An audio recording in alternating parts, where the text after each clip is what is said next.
In 1307, on Friday the 13th of October, the King of France ordered the simultaneous arrest of every Knight Templar in his kingdom. By dawn, hundreds of warrior monks, who had been among the most powerful men in Europe, were in chains. Within 7 years, their order was dissolved. Their Grand Master burned at the stake, and their vast wealth had vanished. But their legend would endure for centuries. Tonight we explore the hidden world of secret societies and elite networks that have shaped history from the medieval Templars to the modern Bilderberg Group. Over the next 2.5 hours, we'll examine organizations that have operated in the shadows of power, the real influence they've wielded, and the conspiracy theories that have grown around them.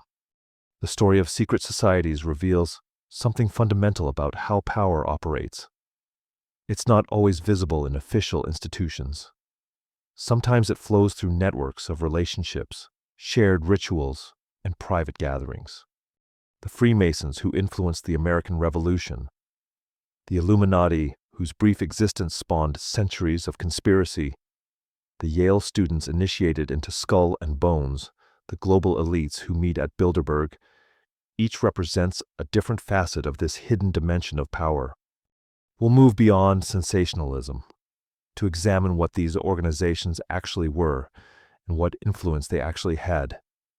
We'll explore their symbols and rituals, the psychology of conspiracy theories, and the real networks connecting powerful people. We'll consider questions about transparency and accountability in democratic societies. This exploration is built on historical research and scholarly analysis. We'll move carefully, taking time to understand context and examine evidence. Designed for thoughtful exploration and perfect for falling asleep while learning. Let's begin. The first shadows, the origin of secret societies. Why do people gather in secret? What drives individuals to meet behind closed doors, to speak in whispers, to guard their knowledge from the world outside? These questions have echoed through history, and the answers reveal as much about human nature as they do about power itself. The story of secret societies begins not with conspiracy, but with necessity. In the early centuries of Western civilization, when the Catholic Church and royal courts held absolute authority over nearly every aspect of life, certain forms of knowledge became dangerous. To question religious doctrine could mean excommunication. To challenge the divine right of kings could mean imprisonment or death. And yet, human curiosity cannot be entirely suppressed. Where open inquiry becomes perilous, it moves underground. Consider Europe in the 12th and 13th centuries. This was an age of magnificent cathedrals rising toward heaven, of crusades and pilgrimages, of monasteries preserving ancient texts. But it was also an age of rigid control over what could be thought, said, or studied. The Church maintained careful watch over intellectual life. Books were rare and expensive, copied by hand in monastery scriptoriums. The Church decided which texts could be copied and which should be destroyed. Universities, when they began to emerge, operated under ecclesiastical authority. In this environment, the first secret societies took shape. But we must be careful with the term secret society. These early groups were not the shadowy cabals of popular imagination. They were more accurately protective associations formed by people who shared specialized knowledge or pursued inquiries that might attract unwanted attention. The craft guilds of medieval Europe provide our earliest clear examples. Master stonemasons who possessed the knowledge to construct the soaring Gothic cathedrals organized themselves into closed fraternities. Their techniques: how to calculate the precise angle of a flying buttress, how to carve stone so it would bear tremendous weight, how to create stained glass that would glow with color for centuries. These were trade secrets of immense value. A master mason spent years, sometimes decades, learning his craft. This knowledge represented not just professional expertise, but economic survival. These craftsmen developed elaborate systems to protect their knowledge. a young man entering the trade would begin as an apprentice, spending years learning basic skills while sworn to secrecy about what he observed. If he proved worthy, he might advance to journeyman and eventually, if his skill was exceptional, to master. Each transition involved ceremonies, oaths, and the revelation of new techniques. The masters used special handshakes, passwords, and symbols to identify one another and to distinguish genuine craftsmen from impostors. But what happened next would change everything.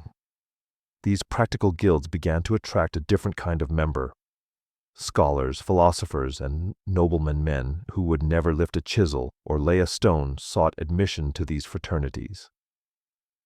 They were drawn not by the craft itself, but by something else: the structure of secret knowledge, the idea of wisdom passed from master to student, the appeal of belonging to an exclusive brotherhood. This transformation was particularly notable among the stonemasons' guilds in Scotland and England during the 16th and 17th centuries. Historical records show that by the 1600s, many lodges of operative masons, actual working craftsmen, had begun accepting accepted masons, or speculative masons, gentlemen who joined for philosophical and social reasons rather than to learn the trade. Parallel to these craft guilds, other forms of secret gathering emerged, driven by different needs. In the shadows of medieval Europe, groups of scholars pursued what they called the Hermetic arts, a body of mystical and philosophical knowledge attributed to Hermes Trismegistus, a legendary figure believed to have lived in ancient Egypt. These Hermetic philosophers studied alchemy, astrology, and what they considered sacred geometry. They sought to understand the hidden structure of the universe, the relationships between the earthly and the divine. The Church viewed much of this inquiry with deep suspicion. Alchemy, with its attempts to transform base metals into gold, seemed to challenge God's ordained order. Astrology, with its suggestion that celestial bodies influenced human fate, appeared to deny free will.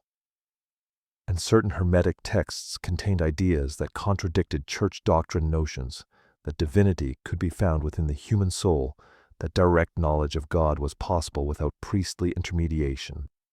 Those who pursued these studies did so carefully. They wrote in code using symbolic language that would be opaque to outsiders. They met in private homes in remote locations, always aware that discovery could bring charges of heresy.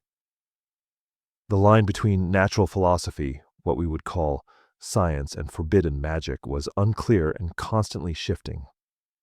A scholar studying the properties of metals might be doing chemistry or attempting sorcery depending on who was judging. Consider the case of the Gnostics, early Christian groups, who believed that salvation came through gnosis, direct mystical knowledge of the divine. The Gnostic Gospels, discovered at Nag Hammadi in Egypt in 1945, reveal a form of Christianity quite different from what became orthodox. These texts, hidden in sealed jars for nearly 600 years, suggest that early Christian communities held diverse beliefs about the nature of Jesus, the path to salvation, and the structure of spiritual reality. The Church Fathers, working to establish unified doctrine, declared Gnostic teachings heretical. Gnostic communities were forced underground or disappeared entirely. Their texts were burned. Their ideas survived only in fragments and accusations made by their opponents and in secret traditions that may have passed through generations of hidden believers. This pattern repeated across centuries and cultures. When the Islamic world experienced its golden age of learning from roughly the 8th to the 14th centuries, Muslim scholars preserved and expanded upon Greek philosophy, mathematics, and medicine. But even in this relatively tolerant intellectual environment, certain ideas required discretion. Philosophers like Averroes, who sought to reconcile Aristotelian philosophy with Islamic theology, faced accusations of heresy. Their books were burned. Their students learned to speak carefully, to present controversial ideas as hypotheticals, to gather privately for frank discussion. The fundamental dynamic was this: wherever authorities sought to control knowledge, those who possessed or sought that knowledge formed protective associations. These groups developed markers of membership, special terms, gestures, symbols that allowed members to identify one another while remaining obscure to outsiders. They created initiation rituals that tested the commitment and discretion of new members. They bound themselves with oaths of secrecy, understanding that a single indiscretion could endanger everyone. But alongside these practical concerns, something else was at work. Human beings seemed drawn to mystery, to the idea of hidden wisdom, to the experience of being initiated into secrets. The ancient mystery religions of Greece and Rome, the Eleusinian mysteries, the cult of Mithras, the Orphic traditions offered initiates profound spiritual experiences through secret rituals. Participants were forbidden to reveal what they had seen or learned on pain of death. These mystery cults persisted for centuries, attracting followers from all levels of society, including emperors and philosophers. The appeal was not merely the content of the secrets, but the experience of initiation itself. To be brought from darkness into light, to have veils lifted to be shown what others could not see, this created a powerful sense of transformation and belonging. The psychologist Carl Jung would later argue that such initiation experiences tap into deep structures in the human psyche, what he called archetypes. The journey from ignorance to knowledge, from outsider to insider, from profane to sacred. These are patterns that resonate across cultures and throughout history. As we trace the origins of secret societies, we find this dual nature again and again. On one hand, practical necessity, the need to protect valuable knowledge, to create safe spaces for inquiry, to survive in environments hostile to certain ideas. On the other hand, something more primal, the human attraction to mystery, the desire for transformation, the appeal of exclusive knowledge and brotherhood. The early secret societies were not for the most part engaged in political conspiracy. They were not plotting to overthrow governments or control world events. They were more simply communities of people who shared interests that required discretion. A guild of craftsmen protecting trade secrets. A group of scholars studying forbidden texts. A mystical brotherhood seeking spiritual enlightenment through ancient practices. Yet we must acknowledge a truth that becomes important as our story unfolds. When people gather in secret, when they develop bonds of loyalty to one another, when they accumulate knowledge or resources unavailable to outsiders, power begins to accumulate. Not necessarily by design, but almost inevitably. A guild that controls access to a valuable craft gains economic influence. A philosophical society, whose members include influential nobles, gains political connections. A mystical order that claims access to hidden wisdom gains a different kind of authority. The line between protection and exclusion, between preserving knowledge and hoarding it, between necessary discretion and deliberate obscurity, this line is not always clear. A group that begins with innocent or noble purposes may over time become something else. Success breeds influence. Influence attracts those who seek power. And power, as history repeatedly demonstrates, can corrupt even the most idealistic intentions. This is the paradox at the heart of secret societies. They emerge from genuine needs, protection, inquiry, community. They develop structures and traditions that serve real purposes. But the very features that make them effective, secrecy, loyalty, exclusivity, also make them vulnerable to suspicion, and sometimes to their own darker impulses. As we move forward in this exploration, we will encounter secret societies of many kinds. Some will be primarily social or philosophical. Others will accumulate genuine political and economic power. Some will be accused of conspiracies they never contemplated. Others will engage in activities that justify the suspicions directed at them. But all of them will share this common origin. They began because in their time and place, certain knowledge or certain associations required the protection of secrecy. The question that will follow us through this journey is not simply, what are these societies hiding? But rather, what does the existence of secret societies tell us about power knowledge and human nature itself? The answers, as we will see, are more complex and more fascinating than any simple conspiracy theory could capture. In the chapters ahead, we will meet the Knights Templar warrior monks who became international bankers and were destroyed in a single day. We will explore Freemasonry, which transformed from a craftsman's guild into a philosophical movement that influenced revolutions. We will examine the Illuminati, a group that existed for barely a decade but has haunted imaginations for centuries. And we will consider modern organizations like the Bilderberg Group, where the powerful gather to discuss the future of the world behind closed doors. Each of these organizations has its own story, its own character, its own legacy. But all of them are rooted in the dynamics we have explored here, the tension between openness and secrecy, the relationship between knowledge and power, and the eternal human fascination with mysteries and hidden truths.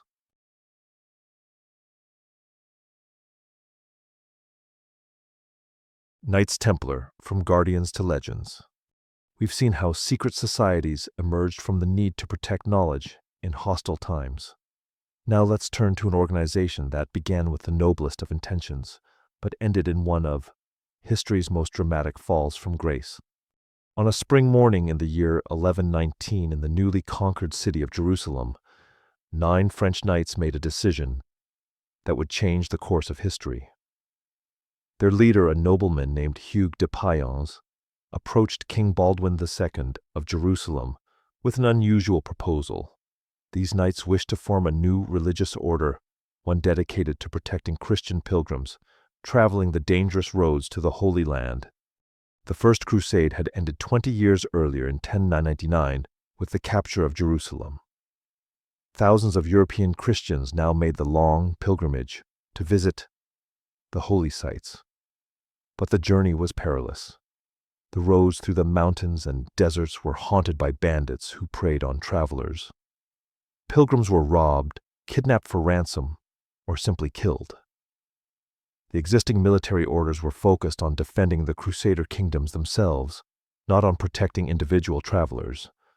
King Baldwin, recognizing both the need and the piety of these knights, granted them quarters in a wing of his palace, which stood on the Temple Mount, the site where Solomon's temple had stood 1,000 years before. From this location, the new order took its name, the Poor Fellow Soldiers of Christ, and of the Temple of Solomon. History would know them more simply as the Knights Templar. The early Templars lived up to their name's promise of poverty. Historical accounts describe them sharing horses' armor and meager rations. Their famous seal, showing 2 knights riding a single horse, may have been symbolic of their brotherhood, but it also reflected their genuine lack of resources. They wore simple white mantles, later marked with a distinctive red cross. They took monastic vows of poverty, chastity, and obedience, combining the life of a warrior with that of a monk. For the first decade, the Templars remained a small, obscure order. But in 1129, something changed. At the Council of Troyes in France, the Catholic Church officially recognized the Knights Templar as a legitimate religious order. More significantly, Bernard of Clairvaux, one of the most influential churchmen of the age, wrote a treatise in their praise, titled In Praise of the New Knighthood. Bernard argued that these warrior monks represented a new ideal men who fought not for earthly glory, but for the defense of Christendom itself. Bernard's endorsement transformed the Templars' fortunes. Donations began to pour in from across Europe. Nobles bequeathed land to the order. Kings granted them special privileges. In 1139, Pope Innocent II issued a papal bull that gave the Templars extraordinary autonomy. They would answer only to the Pope himself, not to local bishops or kings. They were exempt from paying tithes or taxes. They could build their own churches and maintain their own priests. Consider what this meant in practical terms. The Templars became effectively an independent organization, operating across national boundaries with the full backing of the Church. They established a network of fortified houses called preceptories throughout Europe and the Holy Land. Each preceptory served as a military garrison, a monastery, and increasingly as a financial center. The Templars' military reputation grew formidable. They were disciplined, well-trained, and fearless in battle. Their rule forbade retreat unless outnumbered 3-1. They served as shock troops in numerous crusader battles, often forming the vanguard or rear guard of Christian armies. Muslim chroniclers wrote of them with a mixture of respect and hatred, recognizing them as among the most dangerous of their enemies. But what happened next would transform them from warrior monks into something unprecedented. The Templars developed a financial system that in many ways invented modern banking. Here's how it worked. A pilgrim preparing to travel to the Holy Land would visit a Templar preceptory in, say, Paris or London. He would deposit his money there and receive a letter of credit, a document encrypted with a code known only to the Templars.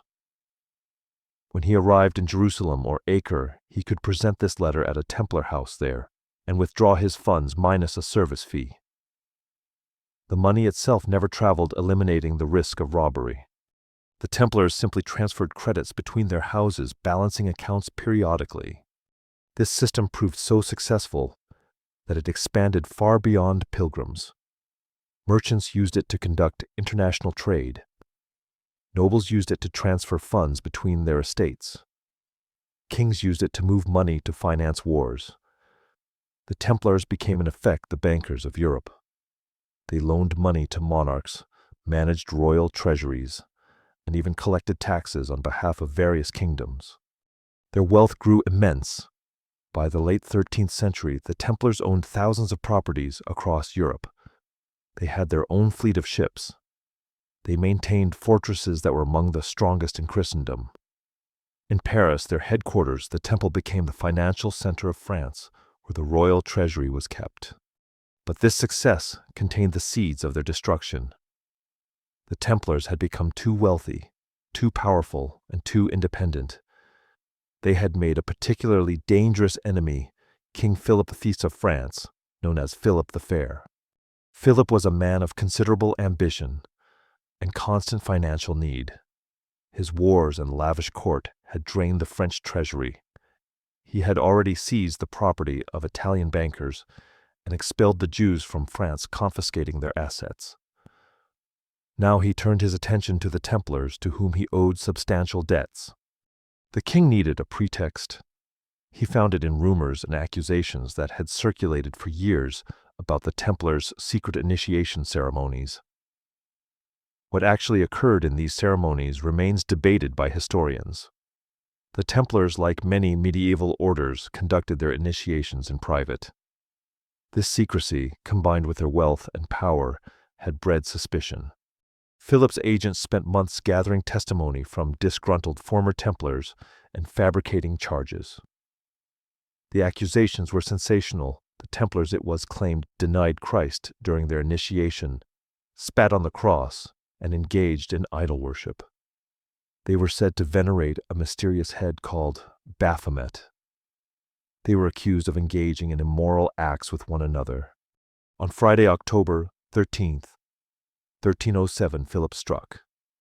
In a coordinated operation across France, royal officials arrested virtually every Templar in the kingdom. Hundreds of men seized simultaneously in a dawn raid. The king's timing was calculated. Pope Clement V, who might have protected the Templars, was a weak man, heavily influenced by Philip. The Templar Grand Master, Jacques de Molay, was in France at the time, making him vulnerable to arrest. Under torture and medieval torture was a terrible thing. Many Templars confessed to the charges. Some historians note that the confessions followed suspiciously similar patterns, suggesting they were coerced or scripted. When torture ceased, Many Templars recanted their confessions, but the damage was done. The trials dragged on for years. Other European monarchs, seeing an opportunity to seize Templar assets, followed Philip's lead. In 1312, Pope Clement V, under pressure from Philip, officially dissolved the Knights Templar. Their property was theoretically transferred to another military order, the Knights Hospitaller, though in practice much of it was seized by various kings. On March 18, 1314, Jacques de Molay and Geoffroy de Charnay, the preceptor of Normandy, were brought to a scaffold in Paris to publicly confess their sins before being sentenced to life imprisonment. But something unexpected happened. Before the assembled crowd, both men proclaimed their innocence and retracted their confessions. They declared that the order was innocent of all charges and that they had lied only under torture. Philip, enraged by this defiance, ordered both men burned at the stake that very evening. According to legend, as the flames rose around him, Jacques de Molay called out a curse, summoning both King Philip and Pope Clement to meet him before God's judgment within a year. Whether or not this curse was actually uttered, the facts are striking. Pope Clement died 1 month later in April 1314. King Philip died in November of the same year from a stroke while hunting. He was 46 years old. The sudden deaths of both the king and the pope within months of de Molay's execution added a supernatural dimension to the Templar story, but it also left profound questions. What had really happened? Were the Templars guilty of the charges against them? Or were they victims of a powerful king's greed? Most modern historians lean toward the latter interpretation.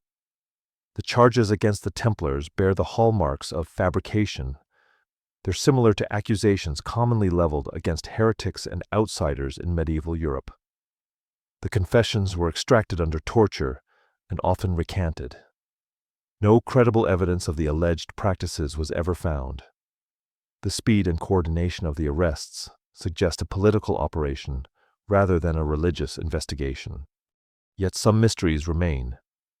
What were the Templars' actual initiation ceremonies? The order's rulebook, which has survived, describes some rituals but not the complete initiation. Were there secret practices that, while not as scandalous as charged, were unorthodox enough to provide a kernel of truth for Philip's accusations?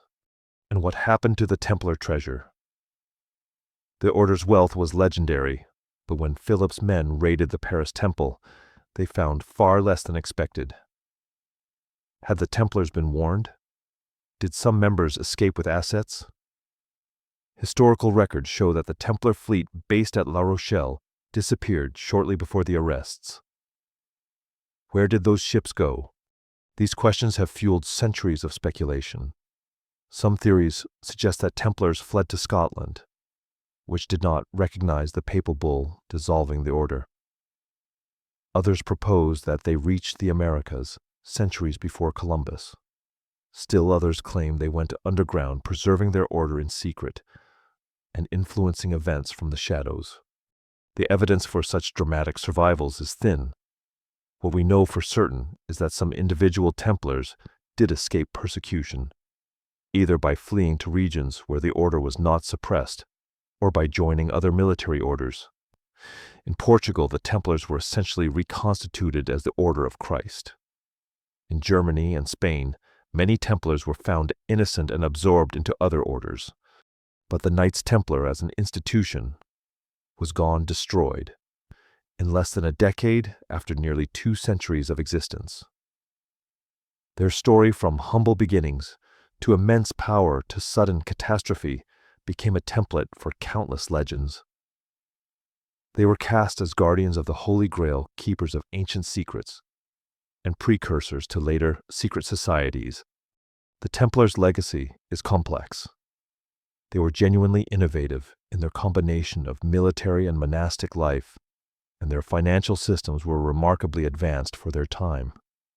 They were also, by the end, an enormously wealthy organization, operating with little oversight, which made them vulnerable to both envy and legitimate concerns about accountability.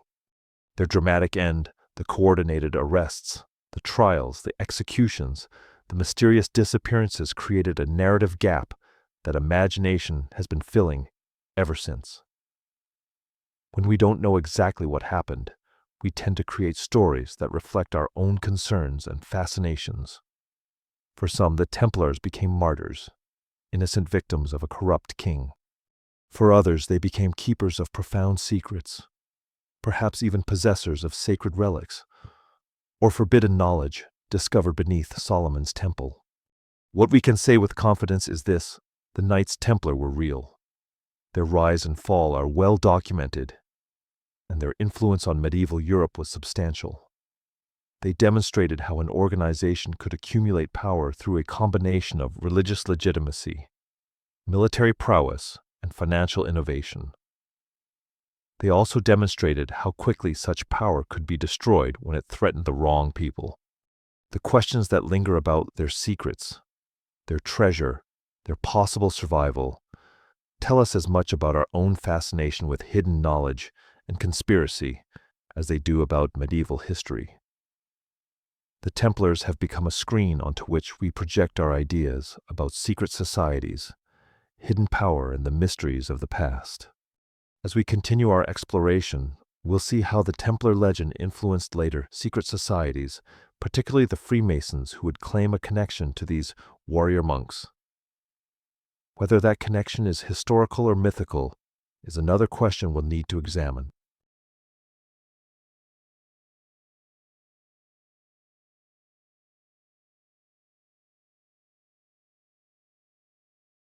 Freemasons, from Masons to philosophical brothers, the Templars left behind legends of hidden treasures and secret knowledge. But another organization would emerge that, unlike the Templars, would survive and spread across the world, shaping revolutions and influencing the course of modern history. In the early 17th century, something unusual began happening in the stonemasons' guilds of Scotland and England. These were the operative masons, actual craftsmen, who cut stone-built walls and constructed the great buildings of their age. Their guilds, or lodges as they were called, had existed for centuries, protecting the trade secrets that made their work possible. But now, these lodges were accepting a new kind of member gentleman who had no intention of ever laying a stone. The earliest documented case comes from Scotland. In 1600, John Boswell, a laird, a Scottish landowner, was recorded as being present at a lodge meeting in Edinburgh. He was not a stonemason. In 1634, Lord Alexander Viscount of Canada and his brother-in-law were admitted to a lodge in Edinburgh. By the 1640s, this practice had become common enough that these non-craftsmen had their own designation. They were called accepted masons, or speculative masons, to distinguish them from the operative masons who actually practiced the craft. Why would noblemen and scholars want to join a stonemasons' guild? The answer lies in what these guilds represented. The operative masons possessed something that fascinated educated men of the era, a system of symbolic knowledge passed down through generations connected to geometry, architecture, and the building of sacred spaces. The tools of the mason's trade, the square, the compass, the level, the plumb line, could be read as moral and philosophical symbols. The act of building could be understood as a metaphor for self-improvement and the construction of a better society. This was the age of the scientific revolution and the early Enlightenment. Men like Robert Boyle, Christopher Wren, and Elias Ashmole, all documented as Freemasons, were exploring new ways of understanding the natural world. They were interested in the mathematical principles underlying architecture, in the geometry that the ancient builders had used, in the idea that there were universal laws governing both the physical and moral universe. The lodges provided a space where such ideas could be discussed. But something more was happening. The transformation of Freemasonry from an operative craft guild to a speculative philosophical society was creating something genuinely new, a voluntary association that brought together men of different social classes and eventually different religious backgrounds, united by shared ideals rather than by birth or profession. By the early 1700s, lodges in London had become predominantly speculative, rather than operative. They met in taverns where members would dine together, discuss philosophy and current events, and perform the traditional rituals that had been adapted from the old craft ceremonies. But these lodges operated independently with no central organization and considerable variation in their practices. On June 24, 1717, the feast day of St. John the Baptist, a date significant in Masonic tradition, 4 London lodges met at the Goose and Gridiron Ale House in St. Paul's Churchyard. They decided to form a Grand Lodge, a central body that would coordinate the activities of individual lodges and standardize their practices. They elected Anthony Sayer, a gentleman, as their first Grand Master. This event marks the birth of modern Freemasonry. The Grand Lodge of England began systematizing the rituals, creating a coherent structure of 3 degrees, entered apprentice, fellow craft, and master mason, and developing what would become known as the crafts philosophy. In 1723, a Presbyterian minister named James Anderson was commissioned to write the constitutions of the Freemasons, which laid out the organization's principles. Anderson's constitutions are remarkable for their time. They declared that a Mason must believe in God referred to as the great architect of the universe, but that his particular religious denomination was his own concern. In an age when Catholics and Protestants still viewed each other with deep suspicion, when religious wars had devastated Europe within living memory, this was a radical statement. The constitutions also emphasized moral virtue, brotherly love, and mutual support. Masons were to be good men and true regardless of their social station. Within the lodge, a nobleman and a tradesman would address each other as brothers. This didn't mean social equality in the outside world. Freemasonry was not revolutionary in that sense, but it created a space where traditional hierarchies were at least symbolically set aside.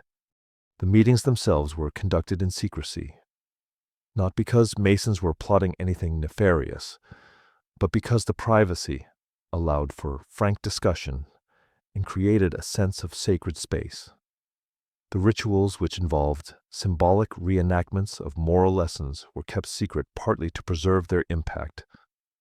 A ceremony loses its power if you know exactly what's coming, and partly to maintain the boundary between members and non-members. What happened in these lodge meetings? The rituals themselves varied, but they generally involved the candidate for initiation being blindfolded and led through a series of symbolic challenges, each designed to teach a moral lesson. He would take oaths of secrecy and fidelity. He would be instructed in the meaning of various symbols: the square, representing morality and virtue; the compass, representing the boundaries of proper behavior; the rough ashlar uncut stone, representing man's imperfect nature; and the perfect ashlar, representing what he could become through self-improvement. After the ritual portion, lodges would typically have a social component, dining together, singing songs, and discussing topics of mutual interest. These discussions could range widely: philosophy, science, politics, literature.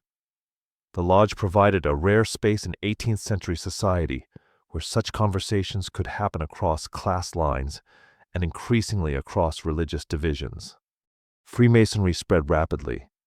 By the 1730s, lodges had been established in France, Germany, Italy, and the American colonies. Each region adapted Freemasonry to its own context, but the core principles remained consistent. The movement was particularly attractive to men of the Enlightenment, those who believed in reasoned progress and the possibility of human improvement. In the American colonies, Freemasonry found especially fertile ground. Benjamin Franklin joined a lodge in Philadelphia in 1731 and later became Grand Master of Pennsylvania. He published the first Masonic book in America, a reprint of Anderson's Constitutions. George Washington was initiated into a Virginia lodge in 1752 at the age of 20. Paul Revere was a prominent Mason in Boston. When the American Revolution came, many of its leaders were Masons, though Masonic lodges themselves included both patriots and loyalists. The question of Freemasonry's influence on the American Revolution is complex. The lodges certainly provided networks of connection and trust among the colonial elite. The Masonic emphasis on liberty, equality, and fraternity aligned with revolutionary ideals. But there's no evidence of Masonic lodges as such organizing the revolution. Rather, individual Masons influenced by the principles they had learned in lodge played significant roles in the revolutionary movement. After independence, Masonic symbolism appeared in various aspects of American civic life.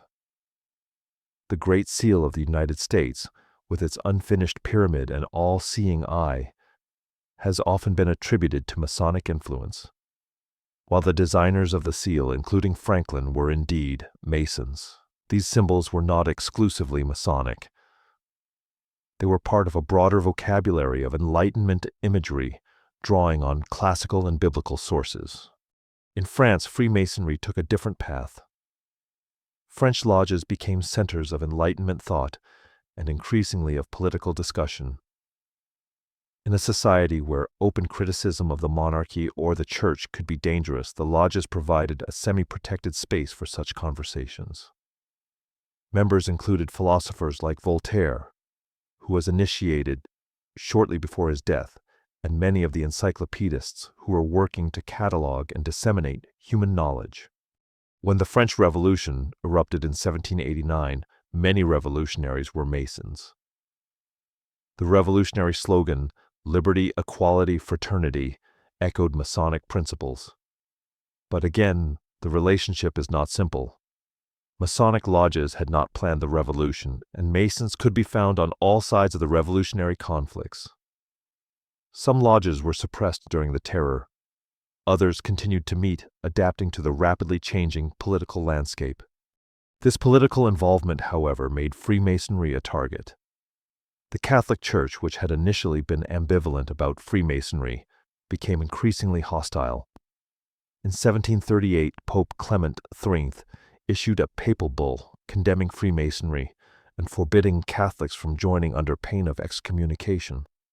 The Church's concerns were multiple: the secret nature of the meetings, the acceptance of Protestants and even non-Christians, and the perceived connection to Enlightenment ideas that challenged church authority. Conservative governments also viewed Freemasonry with suspicion. If lodges were places where men of different backgrounds met in secret to discuss philosophy and politics, might they not be plotting revolution? After the French Revolution, this fear intensified. Some theorists began to argue that Freemasonry was part of a vast conspiracy to overthrow all established order. The reality was more mundane, but in its way, more interesting. Freemasonry was not a conspiracy, but a network, a way for men to form connections across traditional boundaries, to discuss ideas that might be controversial in other contexts, and to develop a shared identity based on philosophical principles rather than birth or profession. In societies where such networks were rare, this was genuinely significant. By the 19th century, Freemasonry had become a global phenomenon. Lodges existed on every continent. The organization had spawned numerous offshoots and variations: Scottish Rite, York Rite, and various other Masonic bodies that added additional degrees and rituals to the basic 3-degree system. Masonic halls became prominent features of cities and towns across Europe and America. The membership was diverse. In some places, Freemasonry was primarily an organization of the elite, aristocrats, wealthy merchants, military officers. In others, especially in America, it included men from a wide range of occupations and social backgrounds. What united them was not their social position, but their acceptance of Masonic principles and their willingness to participate in the rituals and social life of the lodge. Yet the paradox remained. Freemasonry was a secret society that wasn't really secret. Its existence was public. Its meeting places were known. Its members often wore Masonic rings or pins. What was secret were the specific rituals, and the recognition signs that allowed Masons to identify one another. This combination of public presence and private practice made Freemasonry both influential and mysterious, admired and suspected. The Masonic emphasis on reason and enlightenment coexisted with elaborate rituals involving symbolic tools, allegorical stories, and dramatic ceremonies. The organization promoted universal brotherhood while maintaining strict criteria for membership and a hierarchical structure of degrees. It claimed to be non-political, while many of its members were deeply involved in politics, and its principles clearly aligned with certain political philosophies. These contradictions are not necessarily hypocritical. They reflect the complexity of an organization that was trying to create something new, a voluntary association based on shared values, operating across national and religious boundaries in an age when such things were rare. Freemasonry was in many ways an experiment in creating a different kind of community, one that prefigured later developments like civic organizations, professional associations, and even democratic political parties. The influence of Freemasonry on modern history is difficult to measure precisely because it operated through networks and influence rather than direct institutional power. Masons didn't control governments, but many government officials were Masons. Lodges didn't make policy, but they provided spaces where policy ideas were discussed. The organization didn't have a political program, but its principles reason, tolerance, progress. Brotherhood aligned with and reinforced certain political movements. What we can say with confidence is that Freemasonry represented a significant social innovation. It created a model for voluntary association that would be widely imitated. It provided a space for cross-class and eventually cross-religious interaction in societies that were otherwise rigidly stratified. It promoted ideas about human equality and rational inquiry that, while not revolutionary in themselves, contributed to broader intellectual and social changes. The suspicions that Freemasonry attracted and continues to attract are in some ways a testament to its success. An organization that brings together influential people in private meetings, that has its own rituals and symbols that spans national boundaries, and that has been associated with major historical changes, will inevitably be suspected of wielding hidden power. The fact that Freemasonry is neither as powerful as its critics fear, nor as innocuous as its defenders claim, only adds to the ambiguity. As we continue our exploration of secret societies, we'll see how Freemasonry influenced and was influenced by other organizations. We'll examine the Illuminati, which tried to infiltrate Masonic lodges for its own purposes. We'll consider how Masonic symbols and ideas have been interpreted and misinterpreted in popular culture, and we'll reflect on what the Masonic experience tells us about the relationship between secrecy, influence, and power in modern societies.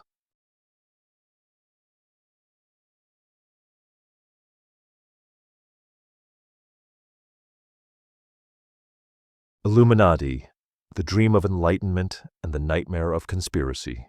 Freemasonry spread its influence through openness to new ideas and cross-boundary brotherhood.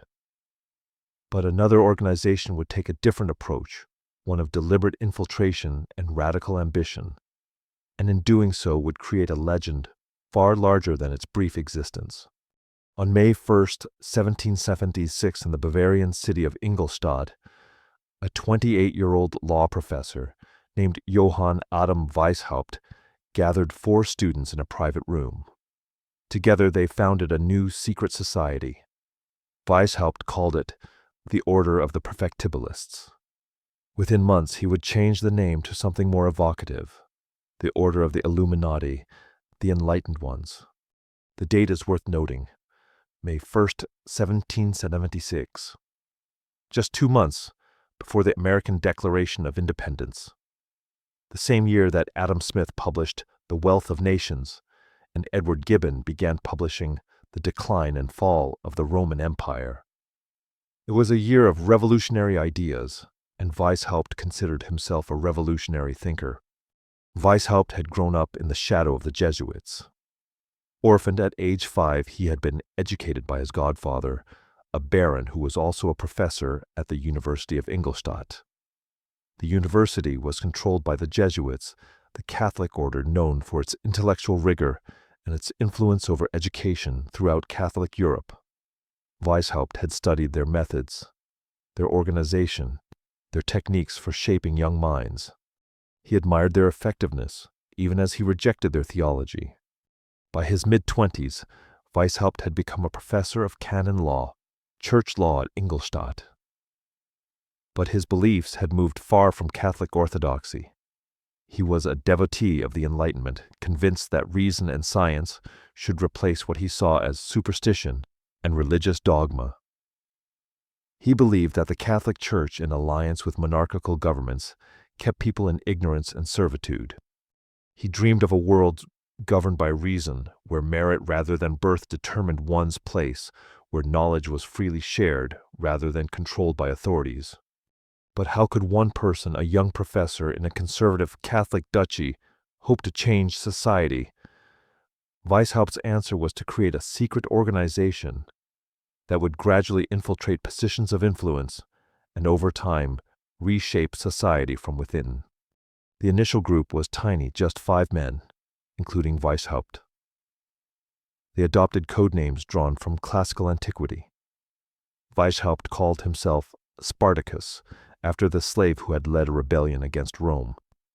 The city of Ingolstadt became Eleusis, after the site of the ancient Greek mystery cult. Bavaria was Achaia. This classical imagery reflected Weishaupt's vision. He saw himself as reviving the wisdom of the ancient world before Christianity had, in his view, plunged Europe into darkness. Weishaupt designed an elaborate system of degrees and initiations. New members would begin as novices, knowing little about the order's true purposes. As they proved themselves trustworthy and capable, they would advance through higher degrees, each revealing more of the Illuminati's philosophy and goals.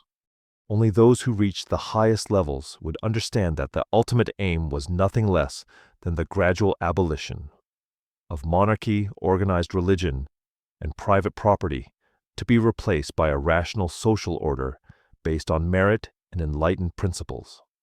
Picture Weishaupt in his study in Ingolstadt, candlelight, flickering across papers covered with organizational charts, degree structures, and coded correspondence.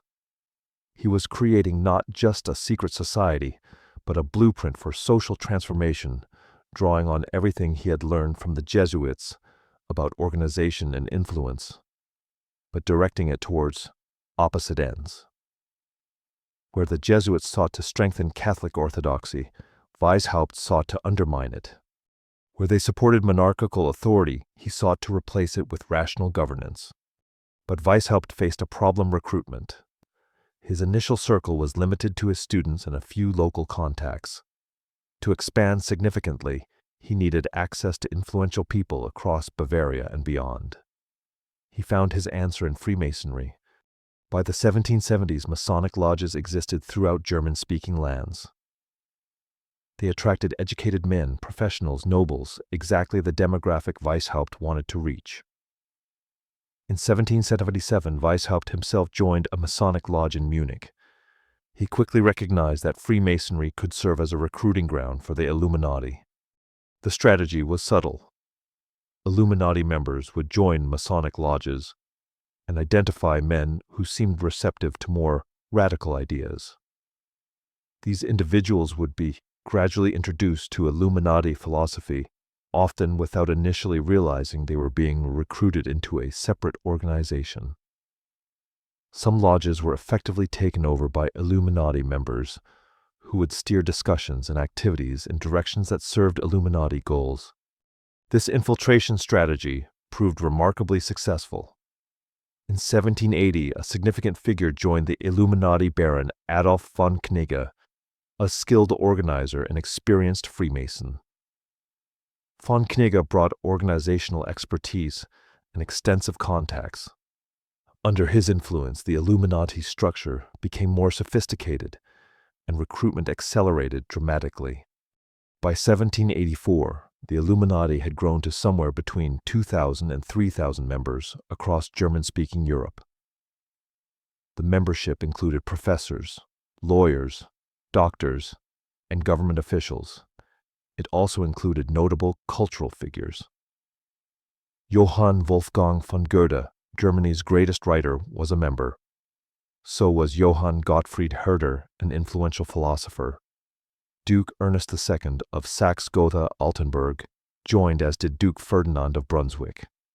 But this success contained the seeds of destruction. As the organization grew, maintaining secrecy became harder. Internal disputes emerged, particularly between Weishaupt and von Knigge, who disagreed about strategy and control. Some members, disappointed by the gap between the Illuminati's grandiose rhetoric and its actual influence, became disillusioned. A few of these disgruntled members began talking. Meanwhile, the political climate was turning hostile to secret societies. Duke Karl Theodor of Bavaria, the ruler of Weishaupt's homeland, was a conservative Catholic monarch suspicious of Enlightenment ideas. In 1784, he issued an edict banning all secret societies. Initially, this was aimed primarily at Freemasonry, but it would soon encompass the Illuminati as well. In 1785, the situation deteriorated rapidly. More details about the Illuminati leaked out. The Bavarian government began a serious investigation. Police raided the homes of suspected Illuminati members, seizing correspondence and internal documents. What they found seemed to confirm the worst fears here was an organization that explicitly aimed to undermine church and state, that operated through deception and infiltration, that had spread its influence across Europe. Weishaupt, facing arrest, fled Bavaria in February 1785. He would spend the rest of his life in exile, protected by sympathetic nobles, but never able to return home. The Bavarian government published seized Illuminati documents, which circulated widely. By 1787, the Illuminati as an organized entity had ceased to exist. The entire active life of the organization had lasted barely more than a decade. That should have been the end of the story. A short-lived secret society, ambitious but ultimately ineffective, suppressed by authorities, and dissolved. But instead, it was just the beginning of the Illuminati legend. The seized documents published by the Bavarian government were read across Europe. To some, they were evidence of a dangerous conspiracy. To others, they were proof that reactionary governments would suppress any attempt at enlightened reform. But what happened next transformed the Illuminati from a historical footnote into an enduring symbol. In the 1790s, as the French Revolution descended into the Terror, conservative writers sought to explain how such catastrophic events could have occurred. Two books published almost simultaneously provided an answer: Augustin Barruel's Memoirs, Illustrating the History of Jacobinism, and John Robison's Proofs of a Conspiracy. Both authors argued that the French Revolution had not been a spontaneous uprising, but a planned conspiracy orchestrated by secret societies, primarily the Illuminati. According to these accounts, the Illuminati had not actually been suppressed. Instead, they had gone deeper underground, infiltrating Masonic lodges throughout Europe, particularly in France. They had deliberately fomented the revolution with the goal of destroying all existing social order. The terror, the execution of the king and queen, the attacks on the church, all of this was part of the Illuminati plan. The evidence for these claims was thin to non-existent. Barruel and Robison relied heavily on the Bavarian documents, which showed what the Illuminati had hoped to achieve, not what they had actually accomplished. They made logical leaps, assuming that because the Illuminati had wanted to promote revolution, they must have caused the French Revolution. They ignored the obvious fact that the Illuminati had been defunct for years before 1789. But the books were enormously influential. They tapped into genuine fears about social upheaval, and provided a simple explanation for complex events. The idea that secret conspirators were manipulating history was more comprehensible than the reality of multiple social, economic, and political factors converging to produce revolution. The Illuminati conspiracy theory spread to America. In 1798, Reverend Jedediah Morse delivered sermons warning that the Illuminati were active in the United States, plotting to overthrow the government and destroy Christianity. President John Adams took these warnings seriously enough to mention them in correspondence. The fact that no actual evidence of Illuminati activity in America was ever found did not diminish the panic. Over the following 2 centuries, the Illuminati would be blamed for virtually every major historical event and social change. They were accused of orchestrating the Russian Revolution, both world wars, the creation of the United Nations, and the European Union. In more recent decades, they've been linked to the Kennedy assassination, the AIDS epidemic, and the 9/11 attacks. Every new crisis produces new Illuminati theories. The modern Illuminati conspiracy theory bears little resemblance to the historical reality. The actual Illuminati was a small, short-lived organization with limited influence operating in a specific time and place. It was ambitious and radical in its goals, but it never came close to achieving them. It was suppressed relatively easily by authorities who had access to its documents and knew who its members were. Yet the mythical Illuminati, an all-powerful centuries-old conspiracy, controlling world events from the shadows, has become one of the most persistent and widespread conspiracy theories in history. Why? What makes this particular conspiracy theory so durable? Part of the answer lies in the appeal of the narrative itself. The idea of a hidden group controlling history provides a sense of order and meaning. It suggests that events happen for reasons that someone is in control, even if that control is malevolent. This can be oddly comforting compared to the alternative that history is chaotic, that terrible things happen through a combination of human folly and accident and impersonal forces. The Illuminati conspiracy also serves a political function. It can be adapted to support almost any political position. For conservatives, the Illuminati represents godless intellectuals trying to destroy traditional values. For some on the left, they represent capitalist elites maintaining their power.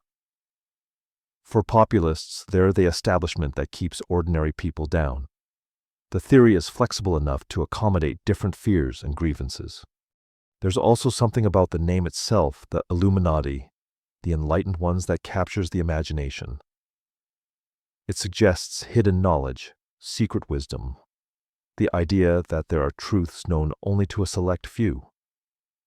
This taps into the same human fascination with mystery and hidden knowledge that has always drawn people to secret societies.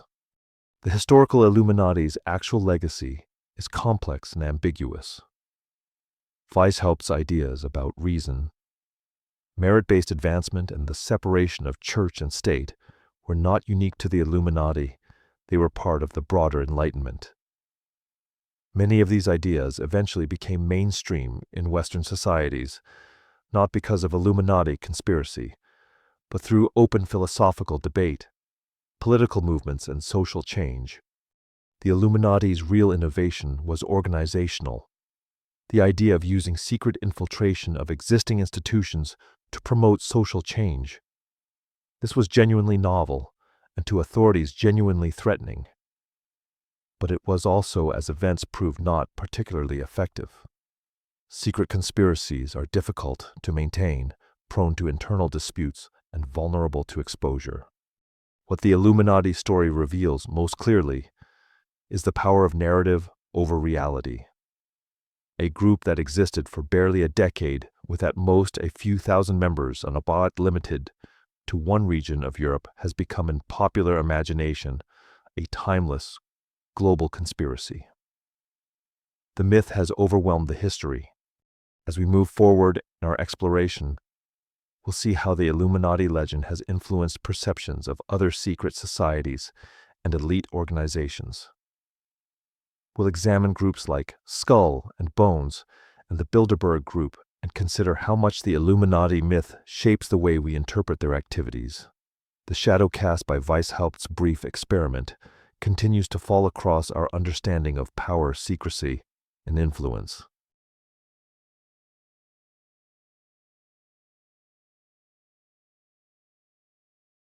Skull and Bones, Secrets in the Yale Walls. The Illuminati showed us how a secret society could become legendary despite or perhaps because of its brief existence. Now we turn to an organization that has endured for nearly 2 centuries, operating not in the shadows of European politics, but within the walls of America's most prestigious university. In 1832, Yale University in New Haven, Connecticut, was already one of America's leading institutions of higher learning. Founded in 1701, it educated the sons of New England's elite future ministers, lawyers, politicians, and businessmen. The campus was a world unto itself, with its own traditions, hierarchies, and social structures. Among these were the senior societies, exclusive clubs for final-year students, where the chosen few would gather for fellowship and networking. That year, a senior named William Huntington Russell returned from a period of study in Germany.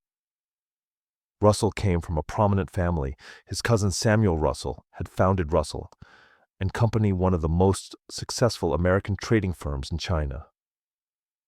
William Russell had been exposed to German student societies, organizations with elaborate rituals and strong bonds of loyalty.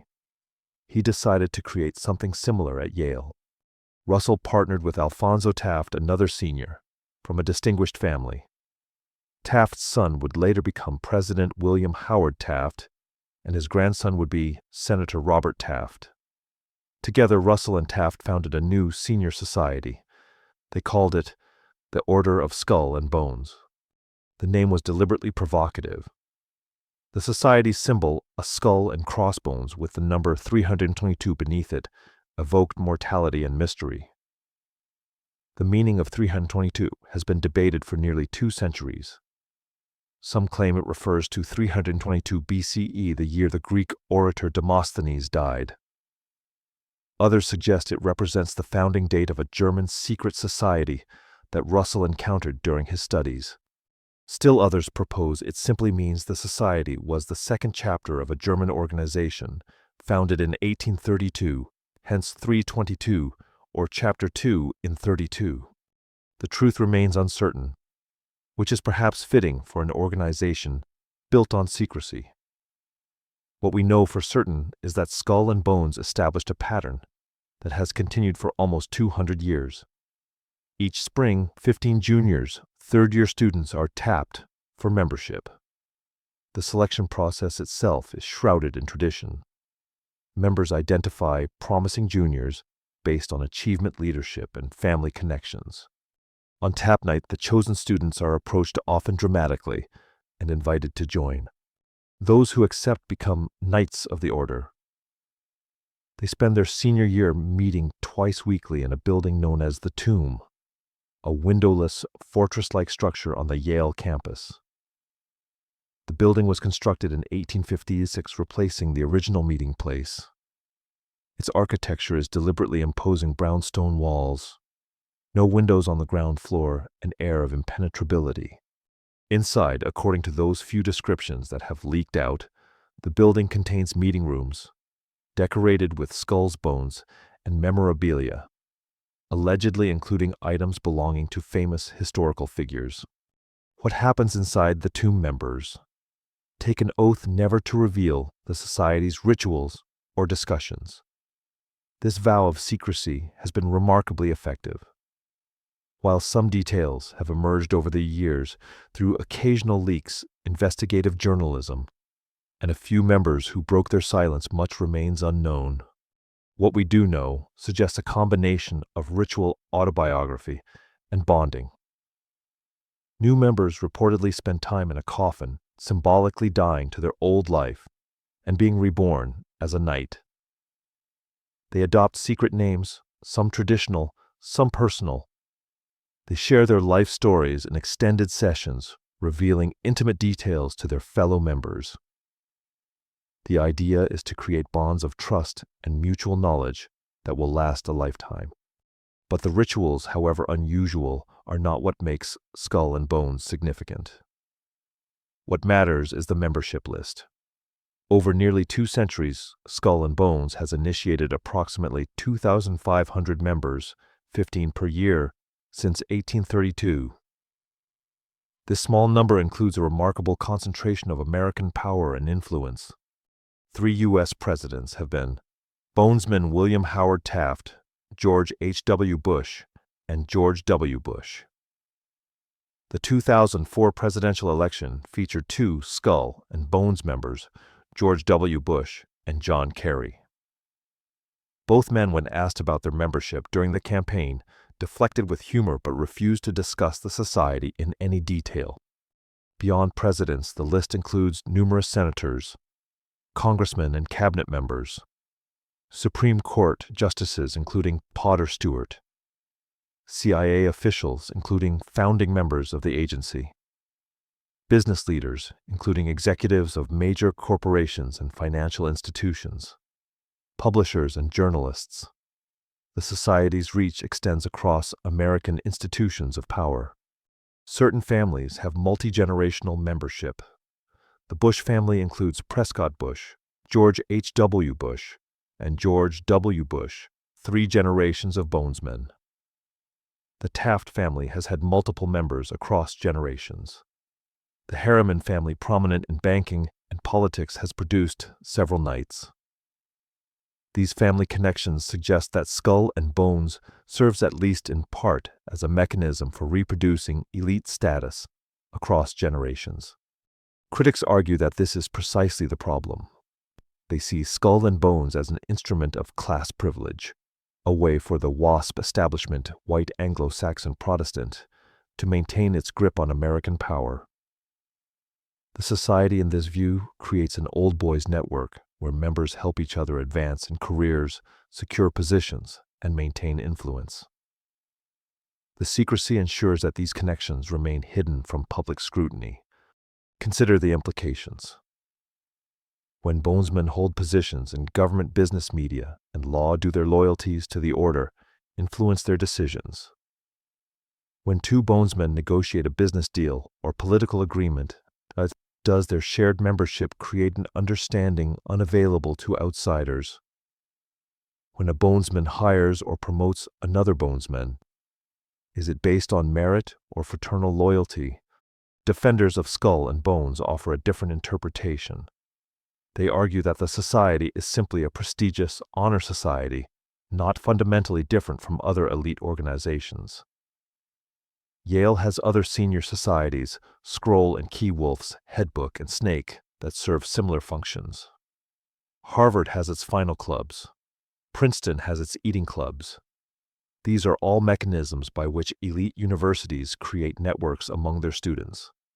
The rituals defenders say are no more sinister than those of any fraternity or sorority. They create shared experiences and inside jokes, fostering a sense of belonging. The secrecy is maintained partly because the rituals would seem silly if publicly known, as indeed they do when described in the abstract. The real value of Skull and Bones in this view is not conspiracy, but connection, bringing together talented individuals who then maintain relationships throughout their careers. There's evidence supporting both interpretations. Skull and Bones clearly does create networks of influence.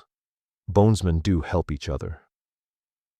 But this is true of many elite institutions, alumni networks, professional associations, social clubs. The question is whether Skull and Bones represents something qualitatively different or simply a particularly effective version of a common phenomenon. One factor that distinguishes Skull and Bones is its small size and selectivity.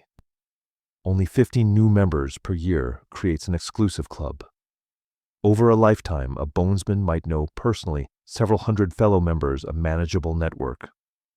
Compare this to a large university's alumni association, which might have hundreds of thousands of members. The Skull and Bones network is small enough to be meaningful, large enough to be influential.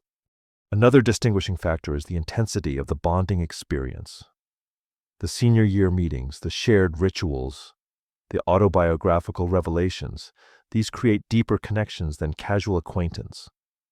When bonesmen encounter each other later in life, they share not just an institutional affiliation, but intimate knowledge and shared experiences. The secrecy itself also matters.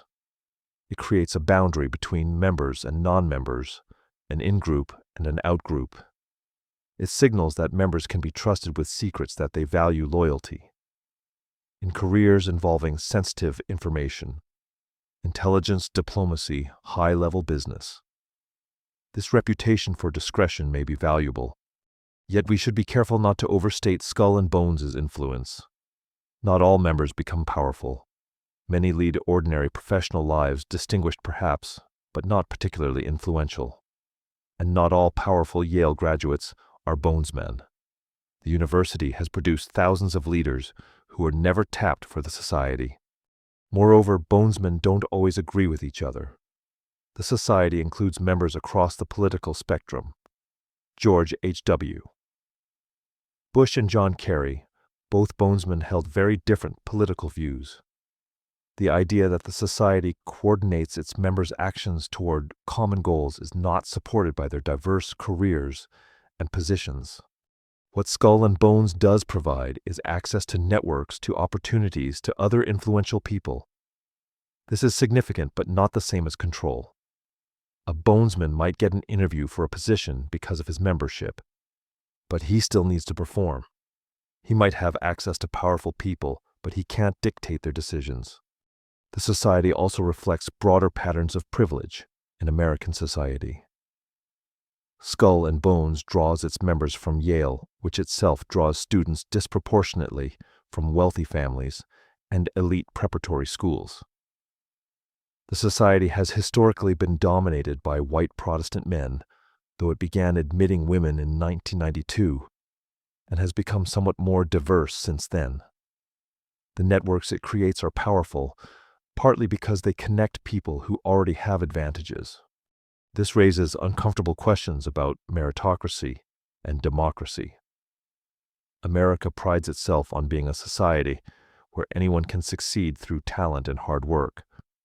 But organizations like Skull and Bones suggest that success often depends on connections and insider status. When the children of the powerful are initiated into exclusive societies that facilitate their own rise to power as this meritocracy or aristocracy, the society's defenders might argue that Skull and Bones selects talented individuals who would likely succeed anyway. The critics would respond that talent is not evenly distributed by social class, and that many talented people never get the opportunities that bonesmen receive. Both perspectives contain truth. What's perhaps most interesting about Skull and Bones is what it reveals about the nature of elite power in America.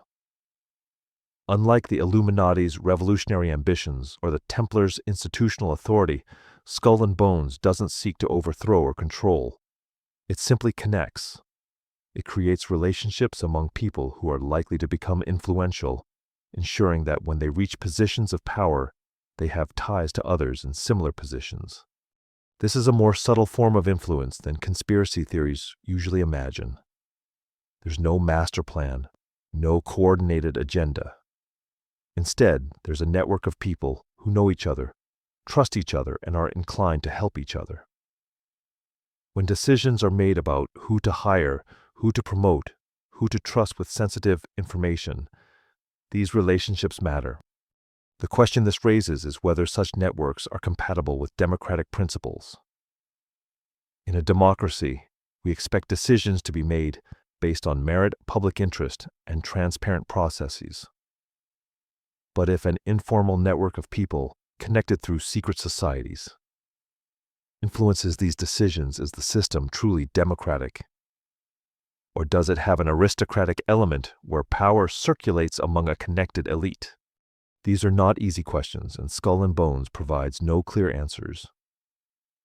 What it does provide is a concrete example of how elite networks function in American society, not through dramatic conspiracy, but through the quiet accumulation of connections the mutual support of members, and the reproduction of privilege across generations. As we continue our exploration, we'll examine organizations where elite networking happens on a global scale. The Bilderberg Group brings together not college students but sitting heads of state corporate CEOs and influential intellectuals.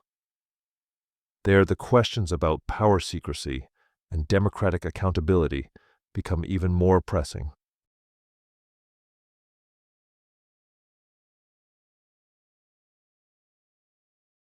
Bilderberg Group, Meeting of the World's Shapers. Skull and Bones showed us how elite networks form within a single institution. But what happens when the most powerful people from multiple nations gather in secret to discuss the future of the world? In May 1954, approximately 50 men gathered at the Hotel de Bilderberg in Oosterbeek, a small town in the Netherlands. They came from different countries, different political parties, different sectors of society. But they shared one thing: influence. Among them were prime ministers, foreign ministers, central bankers, corporate executives, and leading intellectuals from Western Europe and North America.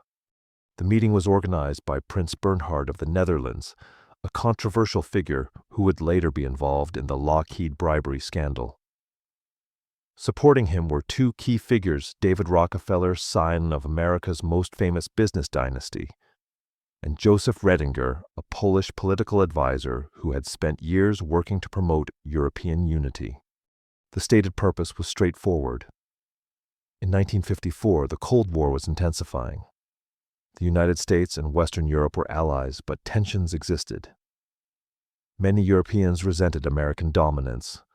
Many Americans viewed Europeans as unreliable partners. Redinger and his colleagues believed that informal, off-the-record discussions among Western leaders could help bridge these divides and strengthen the Atlantic Alliance. The format they established would define Bilderberg meetings for decades to come. There would be no formal resolutions, no votes, no official communiques. Discussions would follow the Chatham House rule, a principle developed by the Royal Institute of International Affairs. Participants could use information from the meeting, but could not attribute statements to specific individuals. The press would not be invited. The list of attendees would be published only after the meeting concluded. This combination of elite participation and deliberate secrecy would make Bilderberg one of the most controversial organizations in the world. But in 1954, it seemed like a reasonable approach to fostering frank dialogue among leaders who in public had to maintain official positions and navigate domestic political pressures. The first meeting was considered successful enough that the organizers decided to make it an annual event. Each year since 1954, with only a few exceptions, Bilderberg has convened. The location changes one year in Europe, the next in North America, rotating among luxury hotels and resorts. The number of participants has grown to typically between 120 and 150 people, but the basic format remains the same. Who attends Bilderberg meetings? The participant lists read like a directory of global power. Sitting heads of government have attended, though usually before or after their time in office, rather than during. Finance ministers and foreign ministers are regular participants. Central bank governors, including chairs of the Federal Reserve and European Central Bank, have been frequent attendees. The corporate presence is substantial. CEOs of major multinational corporations, technology companies, financial institutions, energy firms, pharmaceutical companies regularly participate. Media executives and prominent journalists attend, which raises particular concerns among critics who wonder how journalists can cover global affairs objectively when they socialize with the subjects of their reporting. Picture a typical Bilderberg meeting: a luxury hotel in a scenic location, perhaps a resort in the Swiss Alps or a coastal retreat in Portugal. The perimeter is secured by local police and private security.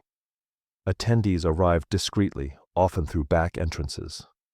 Inside conference rooms are arranged for plenary sessions and smaller working groups.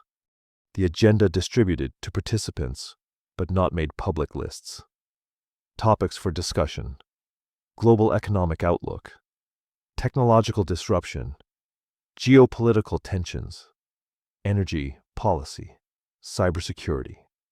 The discussions themselves are meant to be candid.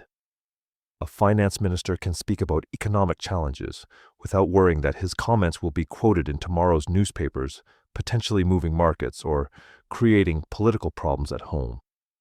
A corporate executive can discuss business strategy without revealing proprietary information to competitors. An academic can present controversial ideas without fear of immediate public backlash. Proponents argue this privacy is essential for honest dialogue. In public forums, leaders must be guarded diplomatic, careful not to say anything that could be misinterpreted or used against them. At Bilderberg, the argument goes they can speak frankly, test ideas, and develop genuine understanding across national and sectoral boundaries. But critics see something more sinister. They argue that Bilderberg is where the global elite coordinates its agenda, where policies are decided behind closed doors before being implemented through official channels. In this view, Bilderberg represents a shadow government, an unelected body that wields more real power than democratic institutions. The evidence for this stronger claim is mixed. Certainly, Bilderberg provides a forum where influential people meet and exchange ideas. Certainly, relationships formed at Bilderberg can influence subsequent decisions. But does Bilderberg actually make decisions or coordinate policy? The structure of the meetings argues against this. There are no votes, no resolutions, no formal mechanisms for making collective decisions. Participants attend as individuals, not as official representatives of their governments or organizations. The diversity of views represented participants come from different political parties, different economic philosophies, different national interests makes coordinated action difficult. Yet patterns do emerge. In the years before the creation of the Euro-European monetary integration was a frequent Bilderberg topic. Before the expansion of NATO, the topic was discussed at Bilderberg. Critics point to these examples as evidence that Bilderberg shapes major policy directions. Defenders respond that Bilderberg simply discusses the same issues that are being debated in public forums. It's natural that important topics appear on the agenda. What we can say with more confidence is that Bilderberg facilitates a particular kind of consensus building. When finance ministers from multiple countries discuss economic policy at Bilderberg, they may not make formal agreements, but they develop a shared understanding of problems and potential solutions. When they return to their official roles, this shared understanding can influence their decisions. This is influence, but it's subtle. It's not a conspiracy in the sense of a secret plot. It's more like what sociologists call elite cohesion, the tendency of people in similar positions of power to develop similar worldviews and priorities through repeated interaction. The secrecy, however, remains troubling from a democratic perspective. When powerful people meet in private to discuss public policy, it raises questions about accountability. Democratic theory assumes that policy decisions are made through transparent processes where citizens can observe debate and ultimately judge their leaders' choices. Bilderberg operates outside this framework. Defenders argue that not all discussions need to be public. Diplomats negotiate treaties in private before presenting them for public approval. Corporate boards meet in closed sessions. Central banks deliberate monetary policy confidentially. Some degree of privacy, they argue, is necessary for effective decision-making. But Bilderberg is different from these examples in important ways. It's not an official body with defined responsibilities and accountability mechanisms. It's an informal network that brings together people who do have official responsibilities, allowing them to coordinate outside official channels. This creates what critics call a democratic deficit Decisions that affect the public are influenced by discussions the public cannot observe. The conspiracy theories surrounding Bilderberg often go much further than this structural critique. Some claim Bilderberg is controlled by the Rothschild family or other banking dynasties. Others link it to the Illuminati, arguing that Bilderberg is the modern manifestation of Weishaupt's organization. Still others claim it's working toward a new world order, a one-world government that would eliminate national sovereignty. These more extreme theories are not supported by evidence. Bilderberg's participant lists are public. Its stated agenda, while not detailed, is published. Former participants have described the meetings in general terms. What emerges from these accounts is not a sinister conspiracy, but rather an elite networking event. Influential people discussing important issues and building relationships. Yet the fact that such conspiracy theories flourish around Bilderberg tells us something important. The combination of power and secrecy creates suspicion. When people know that the powerful are meeting in private, but don't know what they're discussing, imagination fills the gap. The less transparent Bilderberg is, the more room there is for conspiracy theories to grow. In recent years, Bilderberg has made modest moves toward greater transparency. It now has an official website. It publishes the list of participants and the agenda topics before the meeting rather than after. It occasionally issues brief press releases, but the discussions themselves remain private and detailed information about what is said remains confidential. This raises a fundamental question: can transparency and effectiveness coexist? Bilderberg's defenders argue that the value of the meetings depends on privacy, that frank discussion requires confidentiality. But critics respond that in a democracy, the public has a right to know when their leaders are meeting with powerful private actors to discuss policy. There may be no perfect answer to this dilemma. Some level of private discussion among leaders is probably necessary for effective governance, but some level of transparency is essential for democratic accountability. Where exactly to draw the line is a question each society must answer for itself. What Bilderberg represents ultimately is a particular approach to global governance, informal, elite-driven, based on personal relationships rather than formal institutions. This approach has advantages. It's flexible. It can respond quickly to emerging issues. It can facilitate understanding across national boundaries. But it also has disadvantages. It lacks democratic accountability. It can reinforce existing power structures, and it operates outside the public scrutiny that democracy requires. The existence of Bilderberg also reveals something about the nature of power in the modern world. In an era of globalization, many important decisions transcend national boundaries. Climate change, financial regulation, technology policy, pandemic response, these issues require international coordination. But the formal mechanisms for such coordination, the United Nations, international treaties, multilateral organizations, are often slow and constrained by national politics. Informal networks like Bilderberg can move faster and more flexibly than formal institutions. They can bring together the people who actually have the power to make decisions without the bureaucratic constraints of official diplomacy.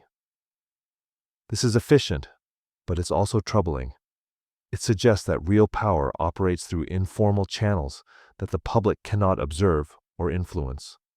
As we reflect on secret societies and elite networks, Bilderberg presents perhaps the most contemporary and relevant example.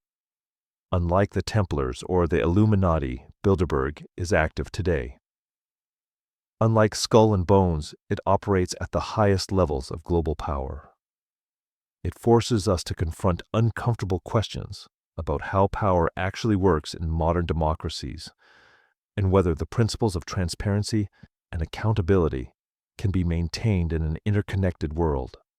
The next part of our journey will examine how these various threads, historical secret societies, elite networks, conspiracy theories weave together to shape our understanding of power and influence in the modern world.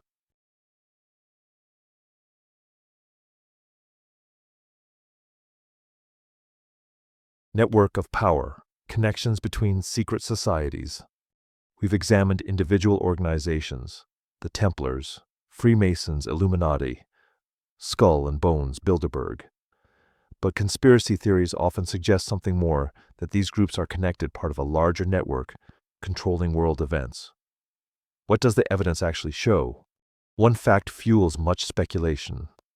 The same names appear across multiple elite organizations.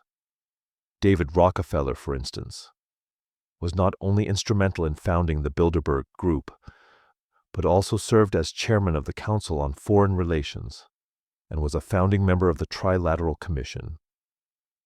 Henry Kissinger has been associated with Bilderberg, the Council on Foreign Relations, and various corporate boards.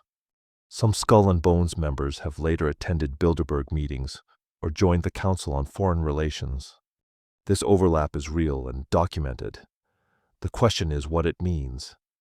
Does it indicate a coordinated conspiracy, or does it simply reflect how elite networks naturally function? To understand this, we need to examine these organizations more closely. The Council on Foreign Relations, founded in 1921 in New York, is not a secret society in the traditional sense. It publishes its membership list, which includes approximately 5,000 individuals. It produces a prestigious journal, Foreign Affairs, available to anyone. It hosts public events and publishes policy papers. Yet the CFR has been enormously influential in shaping American foreign policy. A remarkable number of secretaries of state, national security advisors, and senior State Department officials have been CFR members.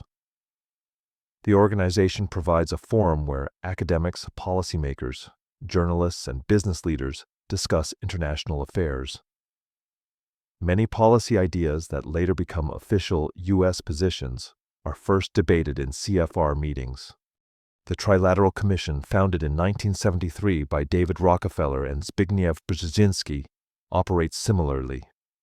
It brings together leaders from North America, Europe, and Japan, hence trilateral, to discuss common challenges. Like the CFR, it's not secret. It publishes reports and lists its members. But like Bilderberg, its meetings are private, and it represents a concentration of elite influence. These organizations share certain characteristics. Their selective membership is by invitation only. They bring together people from different sectors, government, business, academia, media. They focus on policy issues, particularly international affairs and economics, and they provide forums where ideas can be discussed before becoming public policy. In 1956, sociologist C. Wright Mills published The Power Elite, a landmark study of American power structures. Mills argued that power in modern America was concentrated in three domains: the political leadership, the corporate elite, and the military establishment. These groups, he observed, were increasingly interconnected. The same individuals move between sectors. A corporate executive might become a cabinet secretary. A general might join a corporate board. A politician might become a lobbyist. Mills didn't argue that this power elite formed a conspiracy. Rather, he suggested they shared similar backgrounds, education, and worldviews. They attended the same universities, particularly Ivy League schools. They belonged to the same clubs. They socialized together. This created what Mills called a coincidence of interests. They didn't need to conspire, because they naturally saw the world in similar ways and had overlapping interests. This analysis helps explain the overlap in elite organizations. If you're selecting influential people to join the Council on Foreign Relations or invite to Bilderberg, you're naturally going to choose from the same pool of individuals, those who hold or have held positions of significant power. The overlap reflects not conspiracy, but the simple fact that there are only so many people at the apex of power in any given time. But this raises a deeper question.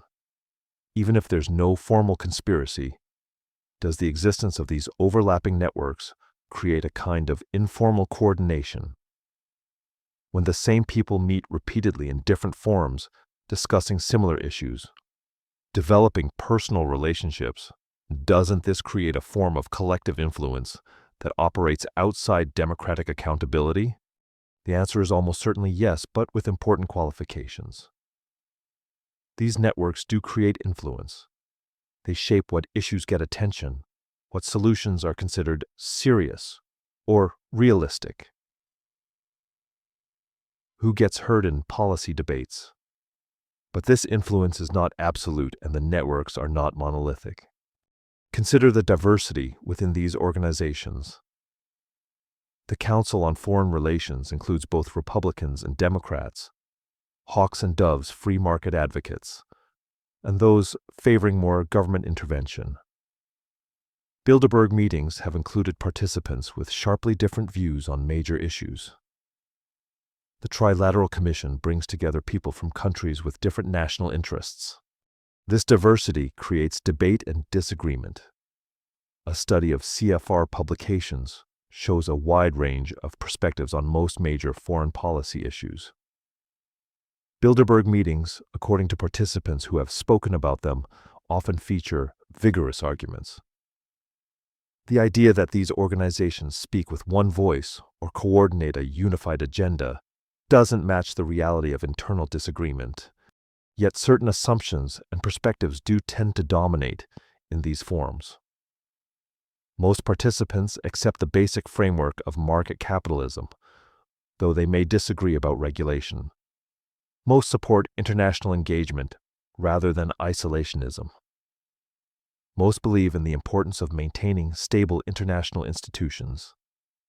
These shared assumptions create boundaries around what gets seriously discussed. Sociologists call this hegemony, not control through force, but influence through shaping what seems natural or reasonable or realistic. Elite networks don't need to conspire to promote certain policies if they've already established the boundaries of acceptable debate.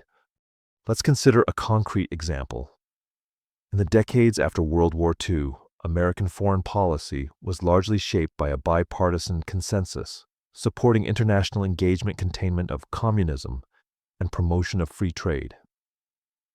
This consensus was developed and maintained largely through organizations like the Council on Foreign Relations.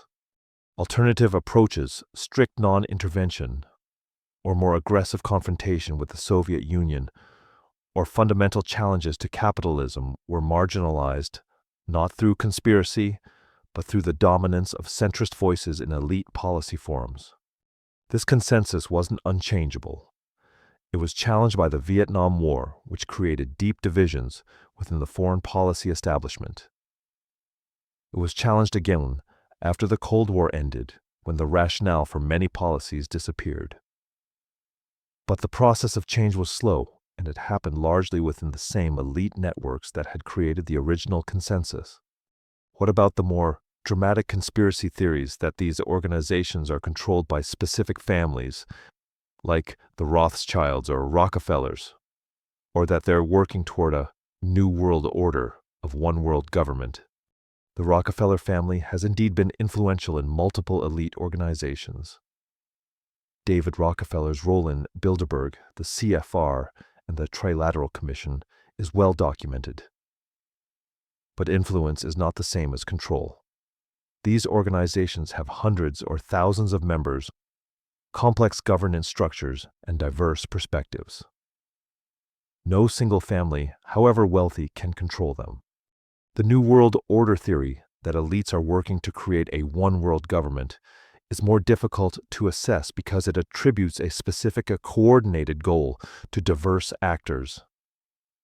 Some participants in these organizations do support stronger international institutions. They believe that global problems like climate change, pandemic disease, or financial instability require international cooperation and perhaps new forms of global governance. But this is a policy preference openly stated and debated, not a secret conspiracy. Moreover, many participants in these same organizations are skeptical of international institutions and prioritize national sovereignty. The idea that they're all secretly working toward the same goal of world government doesn't match the reality of their diverse and often conflicting views. What we can say is that elite networks do exist. They do have influence and they do operate partly outside public view. This is a legitimate concern for democracy. When important policy discussions happen in private forums among unelected elites, it creates what political scientists call a democratic deficit, a gap between where power lies and where democratic accountability exists. But we should also recognize the limits of this influence. Elite networks can shape agendas and promote certain policies, but they can't control outcomes. They face constraints from public opinion, electoral politics, economic forces, and international developments beyond anyone's control. The 2008 financial crisis, for instance, happened despite the presence of many financial leaders in elite networks. The rise of populist movements in recent years has challenged elite consensus on issues like trade and immigration. Perhaps most importantly, these networks are not the only source of influence in modern societies. Social movements, grassroots organizations, new media, and democratic institutions all provide alternative sources of power. The civil rights movement, the environmental movement, the women's movement. These achieved major changes despite and often in opposition to elite preferences. The reality of power in modern societies is complex. It's not a simple pyramid with a small group at the top controlling everything. It's more like a web with multiple centers of influence, competing interests, and constant negotiation. Elite networks are one strand in this web, an important strand, but not the only one. This understanding suggests a different way of thinking about secret societies and elite organizations. The question is not, are they controlling everything, but rather, what influence do they have, and that influence subject to adequate democratic accountability? The answer to the first question is no. The answer to the second question is more complicated and more important. Democratic societies need to find ways to ensure that elite influence doesn't overwhelm democratic processes. This might mean greater transparency in elite forums, stronger conflict of interest rules for public officials, campaign finance reform to limit the political influence of wealth, and support for alternative sources of information, an organization that can challenge elite consensus. It also means maintaining a healthy skepticism about power without falling into conspiracy thinking. Elite networks exist and matter, but they're not all-powerful. They can be challenged, their influence can be limited, and democratic institutions can push back. Understanding how power actually works through networks' influence and the shaping of agendas is more useful than imagining vast conspiracies. As we move forward, we'll explore how these ideas about power secrecy and influence have been expressed through symbols and rituals, and why these symbolic elements have become such a focus of conspiracy theories. The language of secret societies, their symbols, their ceremonies, their coded communications tells us something important about how humans think about hidden knowledge and power.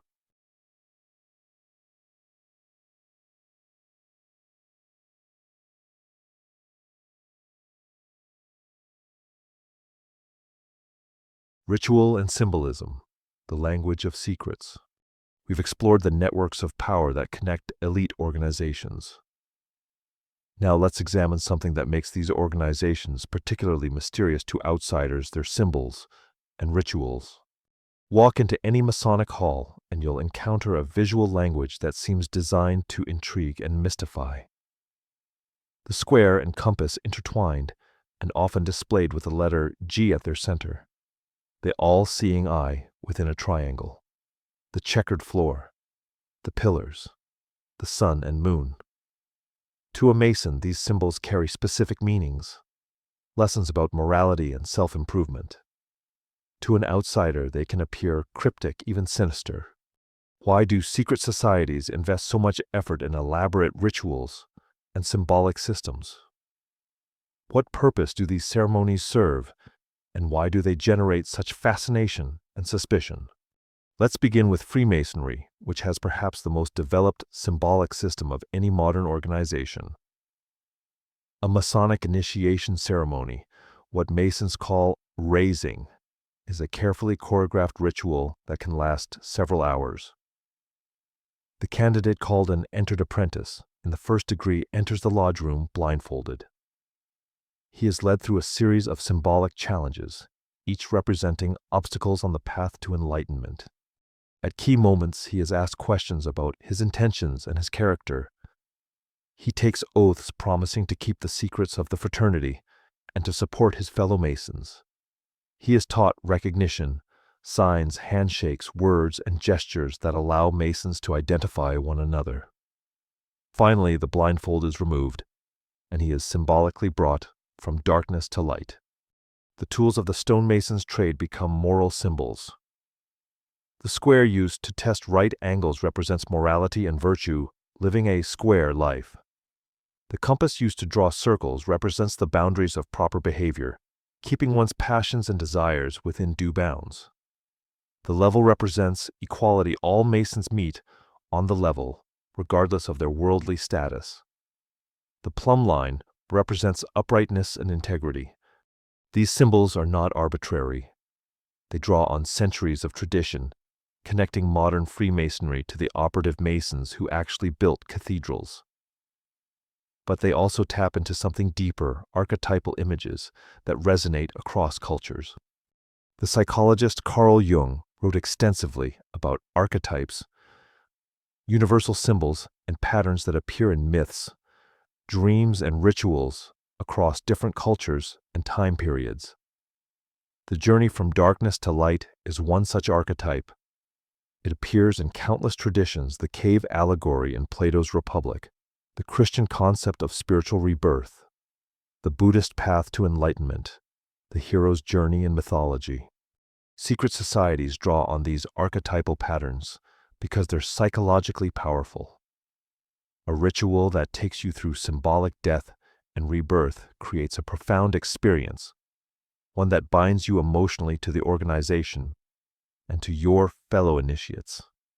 It's more memorable and meaningful than simply being told, "We value brotherhood and self-improvement."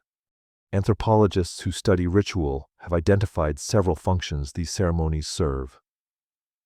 First, they mark transitions from outsider to insider, from novice to full member. This liminal experience, being between states, is psychologically significant. It creates a sense that something important has happened, that you've crossed a threshold. Second, rituals create shared experience and common knowledge. Everyone who has gone through the same initiation has a bond, a set of memories and references that only they share. This builds group cohesion more effectively than almost any other mechanism. Third, rituals transmit values and teachings in a memorable way. The lessons embedded in Masonic ritual about morality, self-discipline, brotherhood are more likely to be remembered and internalized when experienced through ceremony than if they were simply explained in a lecture. Fourth, rituals create a sense of mystery and specialness. The elaborate nature of the ceremonies, the ancient language, the symbolic objects, all of this signals that membership is valuable, that you're part of something significant and enduring. But here's where interpretation becomes complicated. These same features that make rituals effective for members make them suspicious to outsiders. When you don't know what the symbols mean, when you can't observe the ceremonies, your imagination fills in the gaps. And human imagination, especially when dealing with power and secrecy, tends toward the dark. Consider the all-seeing eye, one of the most misunderstood symbols in Western culture. In Masonic tradition, it represents the eye of Providence, God watching over humanity. This is not a Masonic invention. The symbol appears in Christian art dating back centuries, representing divine omniscience. It's found in medieval churches throughout Europe. The eye appears on the Great Seal of the United States, adopted in 1782. Above an unfinished pyramid, an eye in a triangle radiates light with the motto, "Annuit coeptis." He approves our undertakings. The designers of the seal, including Benjamin Franklin, who was indeed a Freemason, drew on conventional religious imagery of their time. The unfinished pyramid represented the young nation still building itself. The eye represented divine favor and guidance. Yet in modern conspiracy theories, this symbol has become proof of Illuminati control over America. The fact that it appears on every dollar bill makes it seem ubiquitous, part of a hidden message. The actual historical context that it was a common religious symbol in the 18th century is forgotten or ignored. Similarly, the number 322 associated with skull and bones has generated elaborate theories. Some claim it refers to a passage in the Bible. Others link it to ancient mystery cults. Still others suggest it's a code for some secret doctrine. The truth is probably more mundane. It likely refers to the society being founded in 1832 as the second chapter of a German organization, or to some other now forgotten significance. But the mystery is more compelling than any simple explanation. This pattern repeats throughout the history of secret societies. Symbols that have specific, often quite ordinary meanings within the organization become to outsiders evidence of sinister purposes. The secrecy itself transforms neutral or positive symbols into suspicious ones. Imagine attending a Masonic ritual as an outsider, somehow observing without understanding the context. You would see men in formal attire, some wearing aprons and sashes, moving through choreographed actions. You would hear archaic language references to ancient builders and temples. You would see symbolic objects, skulls, hourglasses, representations of mortality. Without knowing that these represent moral lessons about the brevity of life and the importance of virtue, they might seem macabre or threatening. This is the paradox of symbolic language. It's powerful precisely because it's not literal, because it works on emotional and subconscious levels. But this same quality makes it easy to misinterpret. A symbol means what its community agrees it means. To outsiders lacking that shared understanding, the symbol becomes a blank screen onto which they project their own fears and suspicions. The effectiveness of symbols in creating group identity also makes them useful for identifying connections between organizations. When multiple groups use similar symbols, it can suggest historical connections or shared traditions. Freemasonry and the Illuminati both use the all-seeing eye, for instance. But this doesn't necessarily mean they were connected in practice. They were both drawing on the same pool of Enlightenment-era imagery. Conspiracy theorists often engage in what scholars call symbol hunting, finding similar symbols in different contexts and assuming this proves a connection. A triangle appears in both Masonic imagery and corporate logos, therefore, the corporations are controlled by Masons. An eye appears in both ancient Egyptian art and modern design. Therefore, there's a continuous conspiracy from ancient times to the present. This reasoning ignores how symbols actually work. Many symbols are archetypal. They appear across cultures because they tap into common human experiences and psychology. The eye as a symbol of watching or awareness is nearly universal. Triangles with their stability and their association with trinities appear in countless traditions. Finding the same symbol in different contexts doesn't prove conspiracy. It often just proves that humans across cultures use similar visual metaphors. Yet we should acknowledge that symbols can carry real power and meaning. When Freemasons recognize each other through secret handshakes, they're activating a network of mutual support and trust. When members of Skull and Bones use their private language and references, they're reinforcing bonds that may indeed influence their later interactions in positions of power. The question is not whether symbols matter, they clearly do. The question is what they mean and how they function. Are they tools of conspiracy, or are they simply the way humans create and maintain group identity? Anthropological research suggests the latter. Every human group, from sports teams to religious congregations to professional associations, uses symbols to mark membership and create cohesion. Secret societies are distinctive, not because they use symbols, but because they keep their symbolic systems private. This privacy makes the symbols more powerful for members. They're part of an exclusive knowledge, but it also makes them more suspicious to outsiders. There's also a temporal dimension to consider. Many symbols used by modern secret societies have ancient origins, but their meanings have changed over time. The skull and crossbones now associated with pirates and poison was once a common Christian symbol representing mortality and the equality of all people in death. The pentagram, now often associated with occultism, was once a Christian symbol representing the 5 wounds of Christ. When secret societies adopt these ancient symbols, they're often trying to connect themselves to a sense of tradition and timeless wisdom. But the symbols carry different connotations in different eras. What seemed profound and meaningful in the 18th century might seem silly or sinister in the 21st. This brings us back to the fundamental question: what are rituals and symbols actually for? From the inside, they're tools for teaching, bonding, and creating meaning.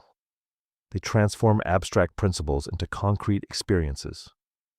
They create a sense of continuity with the past and connection with fellow members. They make membership feel special and significant. From the outside, especially when combined with secrecy and power, they look like something else, codes that need to be cracked, evidence of hidden agendas, marks of conspiracy. The same ritual that creates brotherhood among members creates suspicion among non-members. Perhaps the truth is that rituals and symbols serve both functions simultaneously. They do create powerful bonds among members, and those bonds can translate into real-world influence. But they're not primarily tools of conspiracy. They're tools of community, of meaning-making, of human connection. The fact that they can be misunderstood doesn't make them sinister. It makes them human. As we continue our exploration, we'll examine why conspiracy theories about secret societies have such enduring appeal, and what psychological needs these theories serve. The symbols and rituals we've discussed here play a starring role in conspiracy narratives, but understanding why requires looking at how humans process information about power, secrecy, and control. Conspiracy theories. Why do we believe? We've examined the symbols and rituals that make secret societies mysterious. But why do these mysteries so often transform into conspiracy theories? What makes us see patterns of control where none may exist? In the spring of 1798, Reverend Jedediah Morse stood before his congregation in Charlestown, Massachusetts, and delivered a warning. He had been reading recently published books by John Robison, a Scottish scientist, and Augustin Beruel, a French priest. Both authors made an extraordinary claim: the French Revolution, with all its violence and upheaval, had not been a spontaneous uprising of the people. It had been orchestrated by the Illuminati, a secret society, working to destroy all governments and religions. Morse took this claim seriously. In a series of sermons that spring and summer, he warned that the Illuminati were active in America, infiltrating churches and civic organizations, plotting to overthrow the young republic. He called for vigilance against this hidden enemy. His sermons were published and widely circulated. Other ministers took up the alarm. A panic spread through New England. There was one problem with Morse's warning. There was no evidence that the Illuminati were operating in America. In fact, the Bavarian Illuminati had been defunct for over a decade. No American branch had ever existed. The panic was based entirely on speculation and fear. Yet Morse's sermons found a receptive audience. Why? What made people ready to believe in a vast conspiracy, despite the lack of evidence? To understand this, we need to examine the psychology of conspiracy theories. Over the past several decades, researchers in psychology and sociology have studied why conspiracy theories emerge and why they're so compelling to so many people. The first factor is what psychologists call the need for explanation. When significant events occur, wars, economic crises, terrorist attacks, pandemics, humans naturally seek to understand why. We want causes that match the scale of effects. A world war should have grand causes, not accidents and miscalculations. An economic collapse should result from someone's deliberate actions, not from the complex interaction of impersonal market forces. Conspiracy theories provide this proportional explanation. They suggest that big events have big causes, specifically that powerful people deliberately made them happen. This is psychologically more satisfying than accepting that major historical events often result from the convergence of multiple factors, many of them random or unintended. Consider the French Revolution. The actual causes were complex decades of fiscal mismanagement, crop failures leading to famine, Enlightenment ideas about rights and governance. The American Revolution's example, the king's indecisiveness and countless other factors. But the Illuminati planned it is simpler and more comprehensible. It provides a single clear cause for a confusing and traumatic event. The second psychological factor is the need for control, or more precisely, the need to feel that someone is in control. This might seem counterintuitive. Why would believing in a malevolent conspiracy be comforting?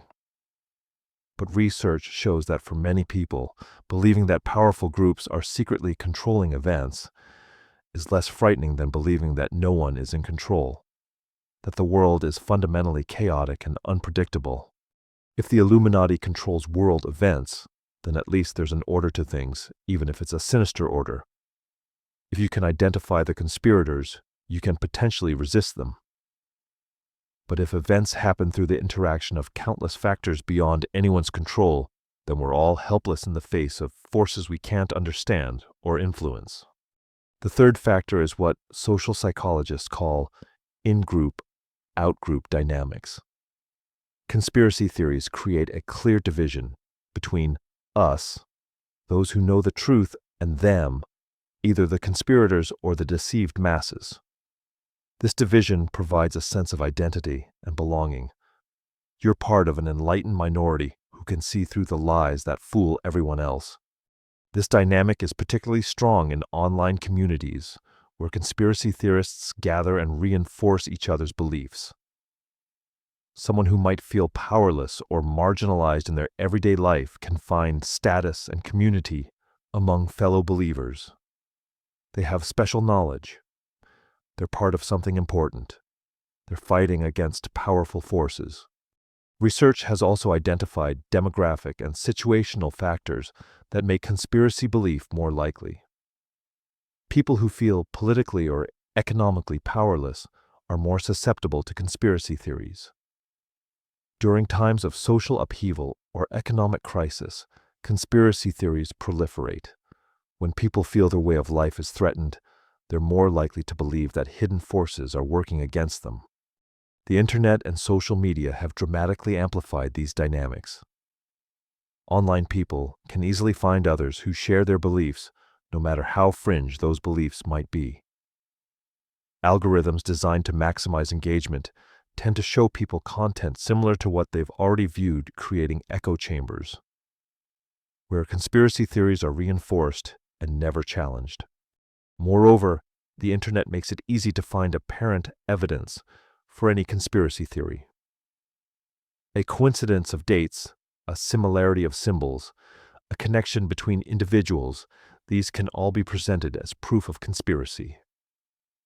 The fact that these connections might be meaningless or coincidental gets lost in the volume of evidence that can be compiled. But here's a crucial point. Not all suspicion of power is irrational conspiracy theory. History provides numerous examples of actual conspiracies, secret plans by powerful individuals or groups to achieve their goals through deception. Watergate was a conspiracy. Members of the Nixon administration did break into Democratic Party headquarters and then cover up their actions. The Iran-Contra affair was a conspiracy. Officials in the Reagan administration secretly sold weapons to Iran and used the proceeds to fund Nicaraguan rebels in violation of congressional prohibitions. The NSA surveillance programs revealed by Edward Snowden were secret and involved the mass collection of data on American citizens without public knowledge or adequate oversight. These were real conspiracies, and they were initially dismissed as paranoid speculation by many people. The challenge, then, is not to reject all suspicion of power, but to distinguish between evidence-based skepticism and unfounded conspiracy theory.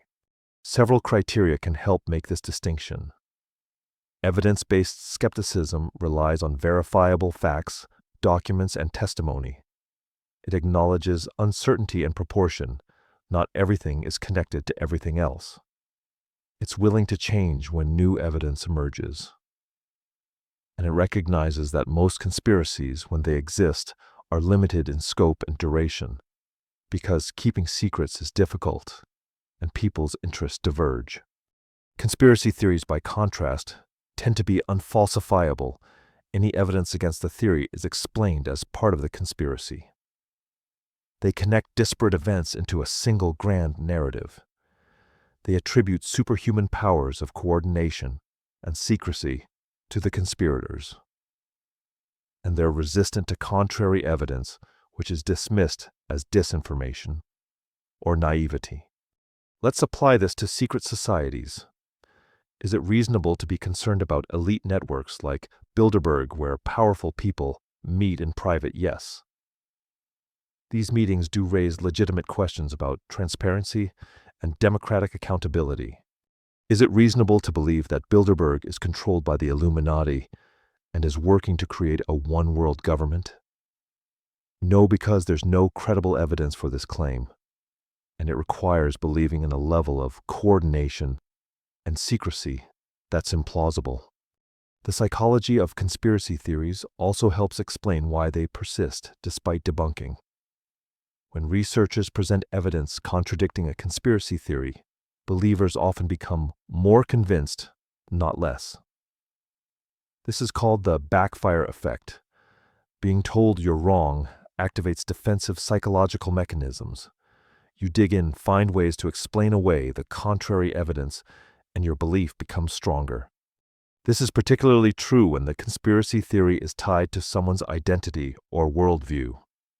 If believing in the Illuminati conspiracy is part of how you understand the world and your place in it, then evidence against the conspiracy is not just challenging a belief, it's challenging your identity. People will go to great lengths to protect their sense of self. There's also a social dimension. If you've spent years in a community of conspiracy believers, if your friendships and social support come from that community, then abandoning the conspiracy theory means abandoning your community. The social cost of changing your mind can be very high. Understanding these psychological dynamics doesn't mean dismissing everyone who believes in conspiracy theories as irrational. These theories emerge from real psychological needs and social conditions. The need to understand complex events, the need to feel some sense of control, the need for community and identity, these are universal human needs. Conspiracy theories are one way people try to meet these needs, even if it's ultimately an unhelpful way. It's also worth recognizing that conspiracy theories about secret societies often contain a kernel of truth wrapped in layers of exaggeration and misinterpretation. Elite networks do exist. Powerful people do sometimes act in secret. Symbols and rituals do create bonds among members of exclusive organizations. The conspiracy theories take these real phenomena and amplify them into something much larger and more coordinated than reality supports. Perhaps most importantly, conspiracy theories about secret societies reflect genuine anxieties about power in modern societies. We live in a world where decisions that affect millions of people are made by small groups in private settings, corporate boardrooms, government meetings, international conferences. We see growing inequality where a small percentage of the population controls vast wealth and influence. We observe that people from similar backgrounds, elite universities, wealthy families, exclusive organizations tend to hold positions of power. These observations are accurate. The conspiracy theory error is in assuming that this concentration of power results from a coordinated conspiracy, rather than from structural features of how modern societies are organized. The latter explanation is actually more troubling in some ways because structural problems are harder to address than conspiracies. You can't simply expose and defeat them. Conspiracy theories offer a simpler narrative. Identify the bad actors, expose their plot, and the problem is solved. Reality is more complex. Power operates through institutions, economic systems, social networks, and cultural assumptions. Addressing these requires sustained political and social change, not just unmasking conspirators. As we near the end of our exploration, we'll consider what the real influence of secret societies and elite networks has been, and what lessons we can draw about power secrecy and democracy in the modern world. Understanding the psychology of conspiracy theories helps us approach these questions with appropriate skepticism, neither dismissing all concerns about elite power nor accepting unfounded conspiracy claims.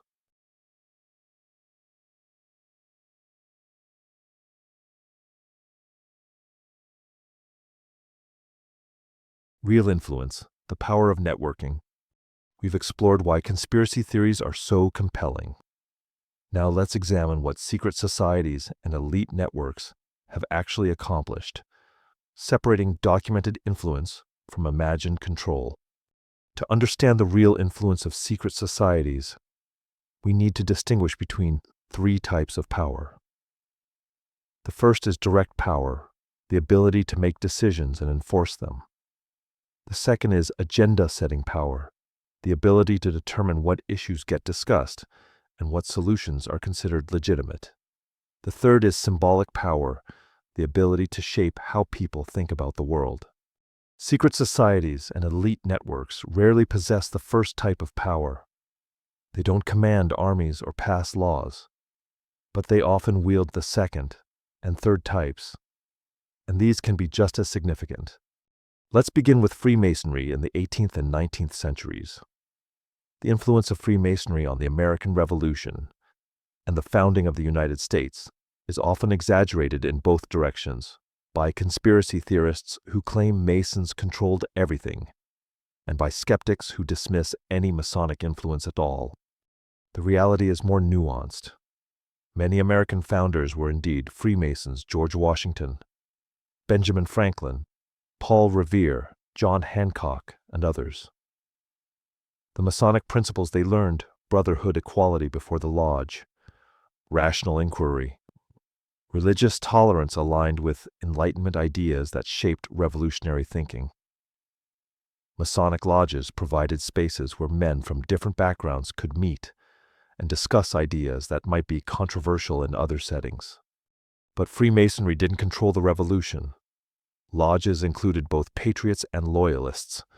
Masonic principles influenced some founders, but so did many other sources: Enlightenment philosophy, English common law tradition, classical republicanism, Protestant theology, and practical experience with self-governance in the colonies. What Freemasonry provided was a network and a vocabulary.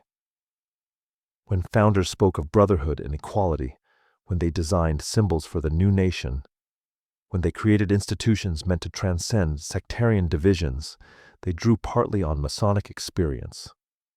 But they were also responding to specific political circumstances and drawing on multiple intellectual traditions.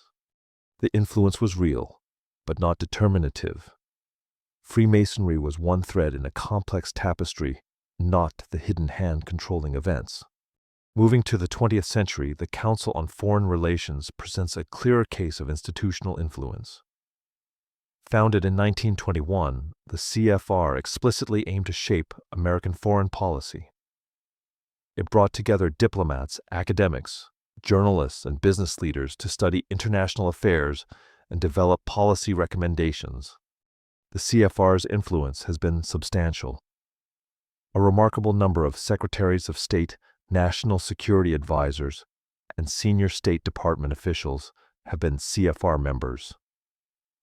The organization's journal, Foreign Affairs, has been required reading for foreign policy professionals for a century. CFR study groups have developed policy proposals that later became official U.S. positions. But even here, the influence is not control. The CFR includes members with diverse views. Its publications present multiple perspectives on most issues. During the Vietnam War, for instance, CFR members were divided. Some supported the war, others opposed it.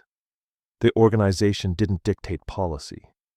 It provided a forum where policy ideas were debated and refined. What the CFR does effectively is shape the boundaries of serious foreign policy discussion. Certain assumptions that American global engagement is necessary, that market economics should be promoted, that international institutions matter, tend to be shared by most CFR members. Alternative frameworks, strict non-interventionism, or fundamental critiques of capitalism are less represented. This is agenda-setting power. The CFR doesn't decide what policies are adopted, but it influences what policies are considered realistic and what questions are deemed important. This is significant influence, even if it's not the conspiracy-level control sometimes imagined. Bilderberg operates differently. Its influence is harder to measure precisely because of its private nature. The meetings bring together sitting government officials, corporate leaders, and intellectuals for off-the-record discussions. What happens in these conversations? According to participants who have spoken about Bilderberg, the meetings facilitate relationship building and informal consensus formation. A finance minister from one country can speak frankly with a central banker from another, developing mutual understanding without the constraints of official diplomacy. Corporate executives can hear directly from government officials about policy directions. Academics can present ideas to people in positions to implement them. This creates influence through what sociologists call elite cohesion. When the same people meet, repeatedly discuss similar issues, and develop personal relationships, they tend to develop shared perspectives. When they return to their official roles, this shared understanding can influence their decisions, not through conspiracy, but through the natural human tendency to trust and agree with people we know and respect. But Bilderberg's influence has limits. The meetings include people with different national interests and political philosophies. A German finance minister and an American corporate CEO may develop rapport at Bilderberg, but they still represent different interests and operate under different constraints. The informal consensus that might emerge from Bilderberg discussions still has to navigate formal political processes, public opinion, and economic realities. Skull and Bones represents yet another form of influence, the Old Boys Network.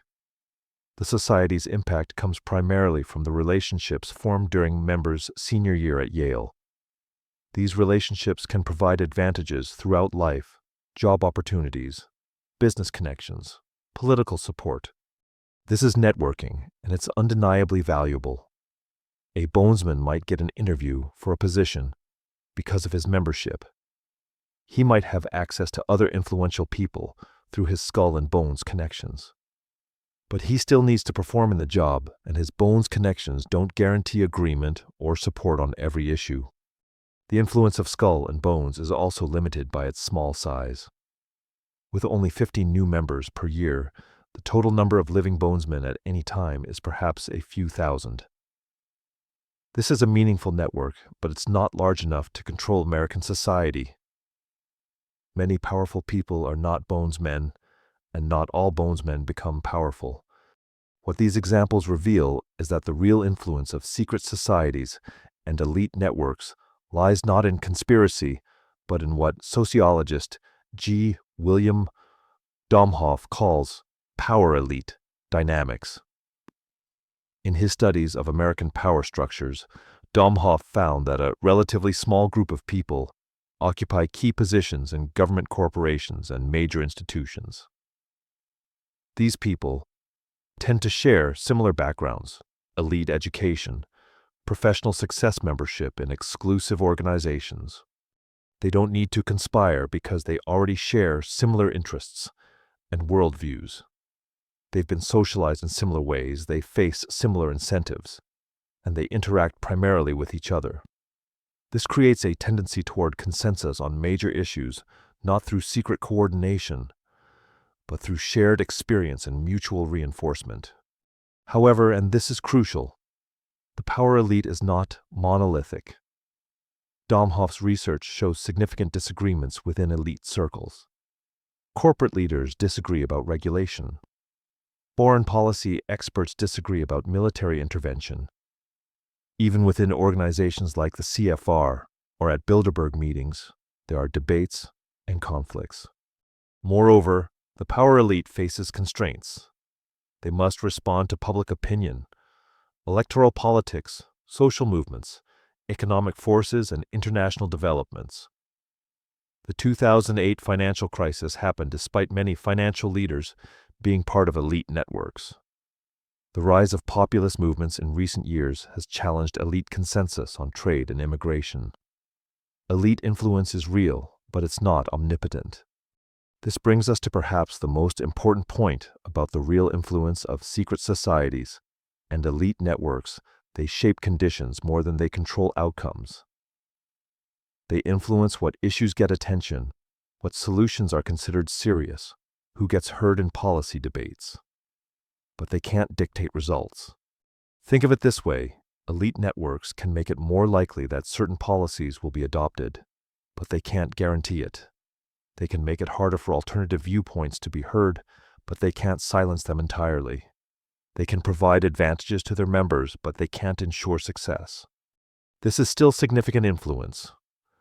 When elite networks consistently favor certain types of policies, free trade, financial deregulation, military intervention, those policies are more likely to be adopted even if they're not in the interest of most citizens. When elite networks provide advantages to people from privileged backgrounds, social mobility decreases and inequality increases. But recognizing this influence doesn't require believing in conspiracy.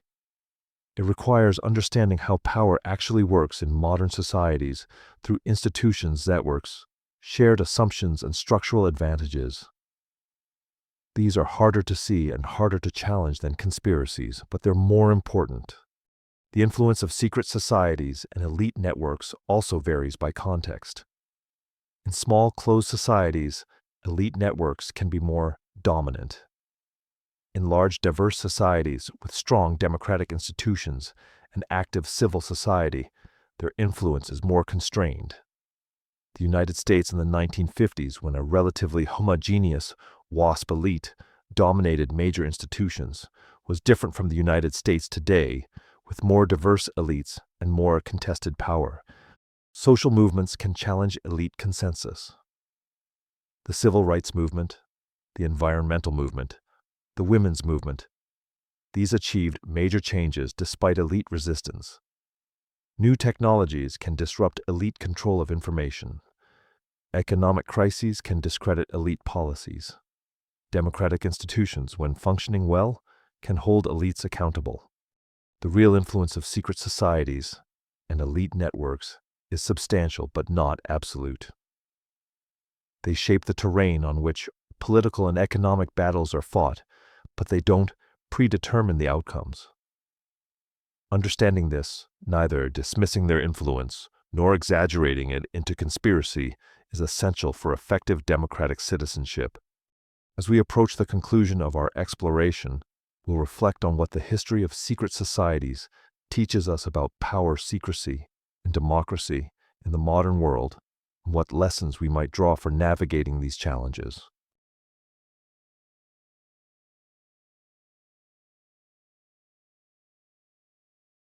Popular culture, secret societies in film and literature. We've examined the real influence of secret societies.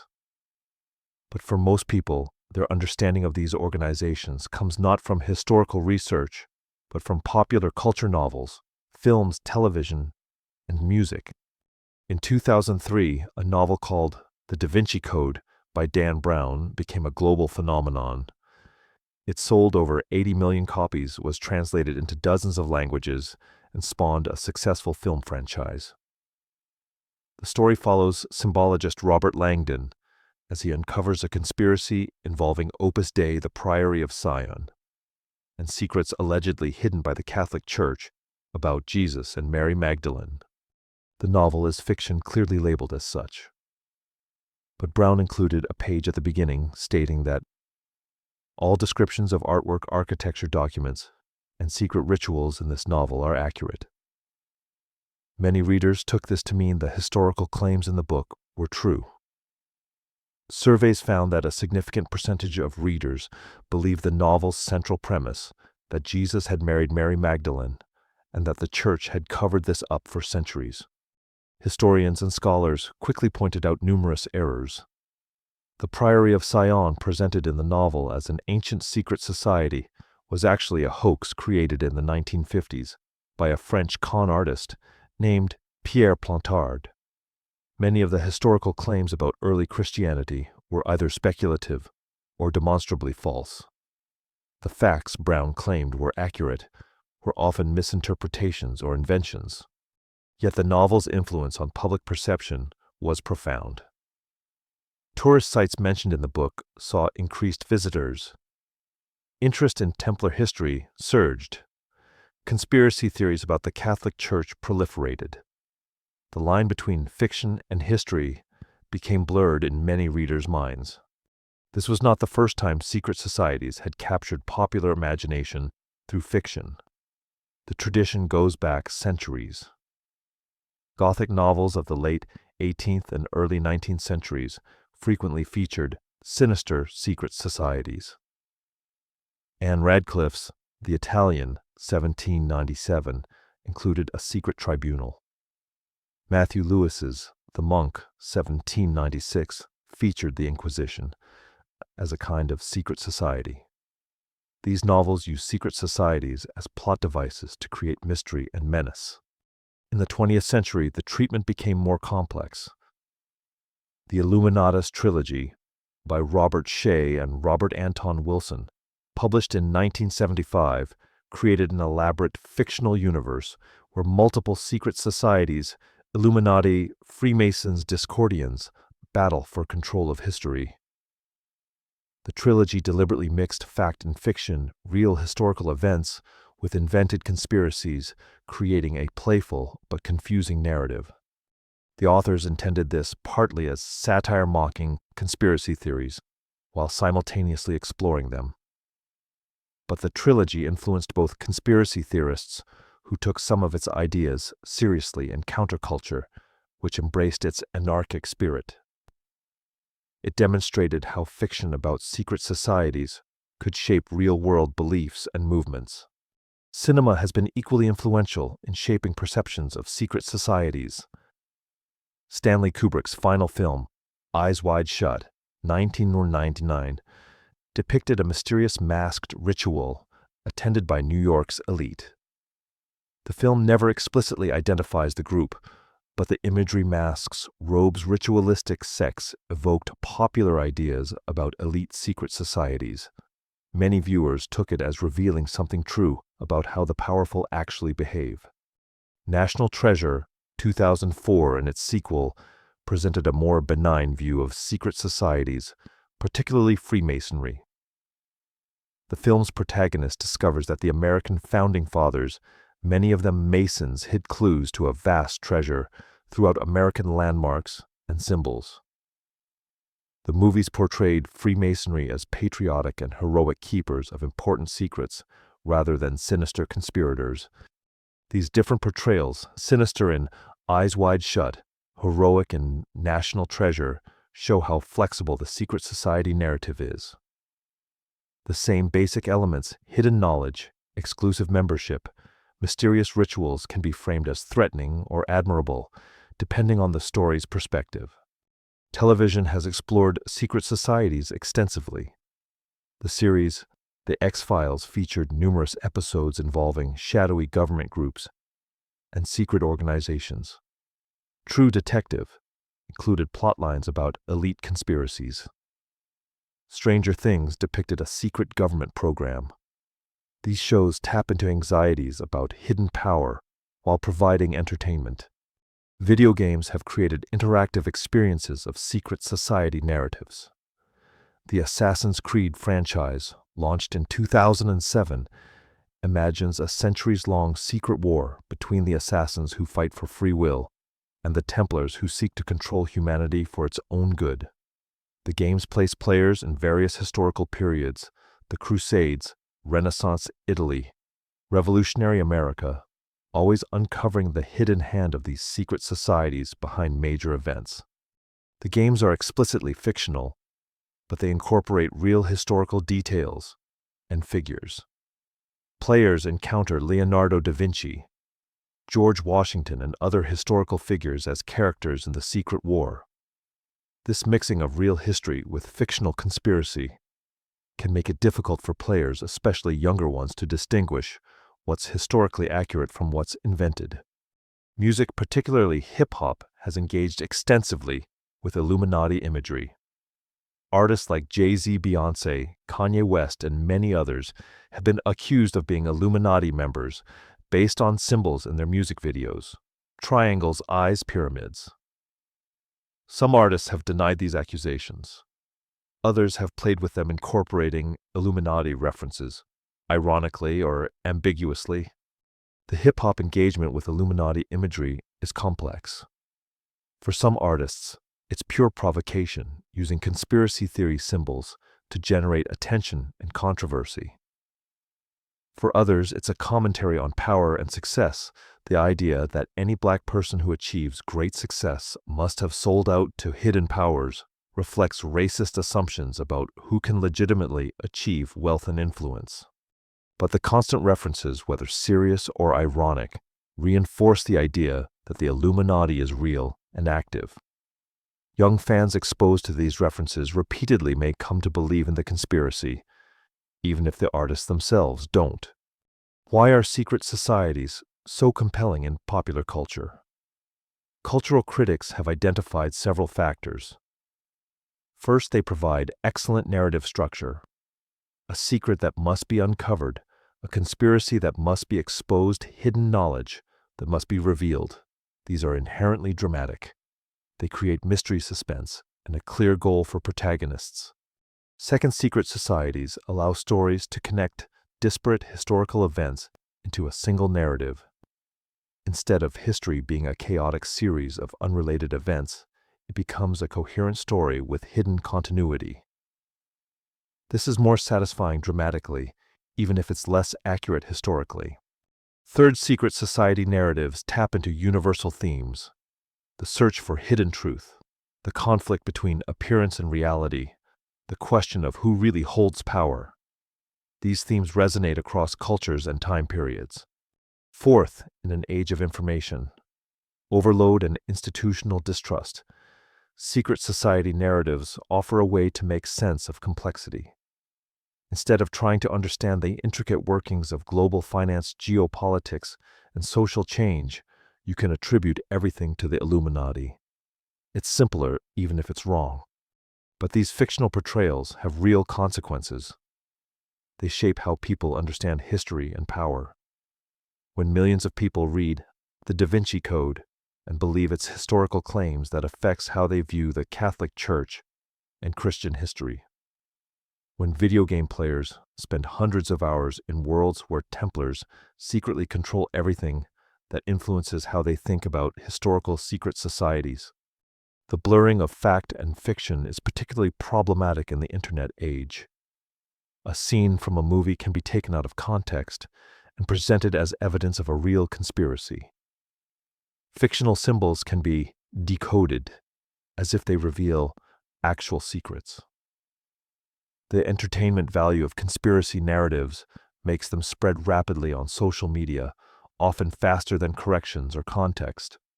Moreover, fictional portrayals of secret societies can create a feedback loop with real conspiracy theories. Fiction draws on conspiracy theories for plot ideas. Conspiracy theorists then point to the fiction as evidence. Why would they make a movie about it if it wasn't true? This circular relationship makes it increasingly difficult to separate entertainment from belief. There's also a question of responsibility. Do creators of fiction about secret societies have an obligation to make clear what's invented versus what's historical? Dan Brown's claim that his descriptions were accurate was misleading at best. But if every fictional work had to include extensive disclaimers, would that diminish the entertainment value? Some creators have tried to navigate this carefully. The Assassin's Creed games include a disclaimer, inspired by historical events and characters. This work of fiction was designed, developed, and produced by a multicultural team of various beliefs, sexual orientations, and gender identities. This acknowledges the historical inspiration, while clearly labeling the content as fiction. Others embrace the ambiguity. The appeal of secret society fiction often lies precisely in the uncertainty about what might be true. The frisson of what if is part of the entertainment. Removing that ambiguity might make the stories less compelling. What's clear is that for most people, popular culture is their primary source of information about secret societies. They're far more likely to have watched National Treasure or read The Da Vinci Code than to have studied the actual history of Freemasonry or the Templars. This means that fictional portrayals, however inaccurate shape, public understanding more than historical scholarship does. This creates a challenge for education and media literacy. How do we help people distinguish between entertaining fiction and historical reality? How do we encourage critical thinking about sources and evidence? How do we appreciate creative storytelling while maintaining awareness of its fictional nature? These questions become more urgent as technology makes it easier to create and spread convincing fictions. Deepfakes, AI-generated content, and sophisticated video editing mean that the line between real and fake will only become harder to discern.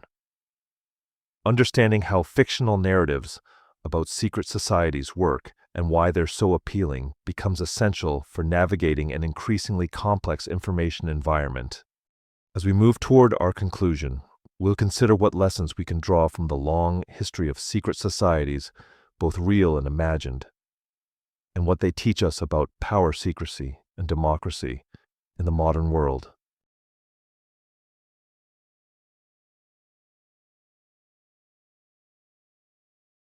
Transparency and accountability, the challenge of the modern age.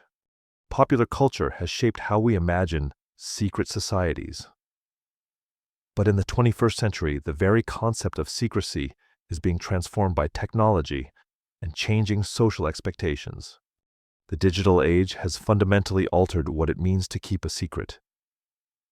In July 2010, WikiLeaks published nearly 77,000 classified documents about the war in Afghanistan.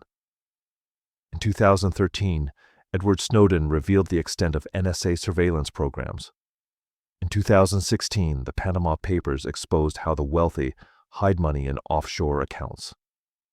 These leaks demonstrated that even governments and powerful institutions struggle to maintain secrecy in an era of digital communication and motivated whistleblowers. Traditional secret societies face similar challenges. Every Masonic ritual, once carefully guarded, can now be found online. Former members have published detailed accounts of skull and bone ceremonies. Investigative journalists track Bilderberg attendees and publish their findings in real time. The tools that once protected secrecy, physical isolation, limited communication, social pressure to remain silent have been weakened by technology. Some organizations have responded by becoming more transparent. Freemasonry, which for centuries cultivated an air of mystery, now actively engages with the public. Many Grand Lodges maintain websites explaining their history and principles. They host open houses where non-members can tour lodge buildings. Some have created social media accounts posting about charitable activities and community involvement. Masonic leaders explain that what they're protecting isn't dark secrets, but rather the experience of ritual. The ceremonies are more meaningful if you don't know exactly what will happen. The recognition signs allow Masons to identify each other, which has practical value for an international organization. But these aren't conspiracies, they're traditions, and most of the secrets are readily available to anyone curious enough to search online. This represents a significant shift in strategy. Rather than maintaining absolute secrecy and allowing speculation to flourish, Freemasonry is choosing selective transparency. They're open about their existence, their values, and their activities while maintaining privacy around specific rituals and recognition methods. Bilderberg has moved in a similar direction, though more cautiously. For decades, the group operated in near total secrecy, refusing to confirm even basic details about meetings. This secrecy fueled conspiracy theories. Starting around 2010, Bilderberg began releasing information proactively. They now publish the list of attendees and the agenda topics before each meeting. They maintain a website explaining the group's history and purpose. However, the actual discussions remain private. No minutes are published. Participants are free to use information from the meetings, but cannot attribute statements to specific individuals. This partial transparency represents a compromise acknowledging public interest while maintaining the private space that participants value. But this raises a fundamental question. Is complete transparency always desirable? Are there legitimate reasons for privacy in discussions among powerful people? Defenders of privacy argue that some conversations require confidentiality to be productive. Diplomats negotiating a treaty need to explore options and make tentative proposals without every word being reported. If every statement becomes public, participants become cautious, stick to official positions, and meaningful dialogue becomes impossible. Business leaders discussing strategy need confidentiality to avoid revealing plans to competitors. Academics developing new theories need space to work through ideas before they're ready for public scrutiny. Even in democracies, some government deliberations are kept private, so officials can speak candidly without political consequences for every preliminary thought. The challenge is distinguishing between legitimate privacy and illegitimate secrecy. When does confidentiality serve the public interest? And when does it enable corruption or undemocratic influence? Some scholars have proposed the concept of accountable transparency, the idea that organizations can maintain some privacy in the short term but must eventually make information public. For example, Bilderberg meetings could be recorded with transcripts released after 10 or 20 years once the immediate sensitivity has passed. This would allow frank discussion while ensuring eventual accountability. This approach is used in some government contexts. Cabinet meetings in many democracies are confidential, but records are eventually released to historians. Central bank deliberations are often kept private initially, but published after a delay. The principle is that temporary privacy can serve legitimate purposes, but permanent secrecy is incompatible with democratic accountability. Another approach is to distinguish between the existence of meetings and their content. Organizations can be transparent about who is meeting and what topics are being discussed, while keeping the actual conversations private. This allows public scrutiny of who has access to power without requiring every word to be public. But even these compromises face challenges in the digital age. Participants can leak information anonymously. Hackers can breach supposedly secure systems. Smartphones can record conversations. The ability to guarantee confidentiality, even temporarily, has been dramatically reduced. This technological reality may be pushing secret societies toward a new model semi-public elite networks. Instead of organizations that are entirely secret, we may see more groups whose existence and membership are known, but whose internal discussions remain private. This is essentially what the Council on Foreign Relations has always been: a membership organization that publishes research, data, and hosts public events while maintaining some private discussions among members. The future may hold more organizations like this and fewer truly secret societies. The cost of maintaining secrecy has become too high, and the benefits have diminished. But the desire for private spaces where elites can interact will likely persist. This evolution raises important questions about democracy and accountability. In a democratic society, we expect that decisions affecting the public are made through transparent processes. But we also recognize that some deliberation needs to happen in private. Where should the line be drawn? Different democratic societies answer this differently. Nordic countries tend toward greater transparency with strong freedom of information laws and cultural expectations of openness. Other democracies, including the United States, maintain more government secrecy, particularly around national security. There's no universal answer, only ongoing negotiation between competing values.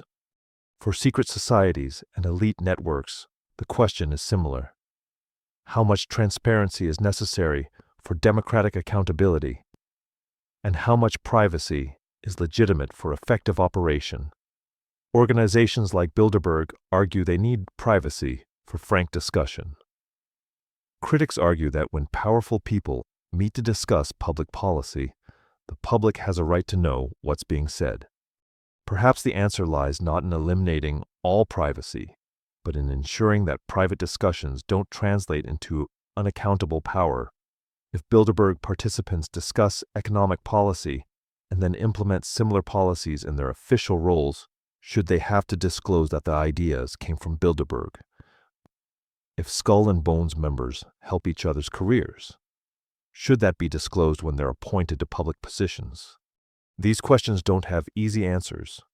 They involve balancing multiple legitimate concerns: the value of privacy, the need for accountability, the reality of human networks, and the ideal of merit-based advancement.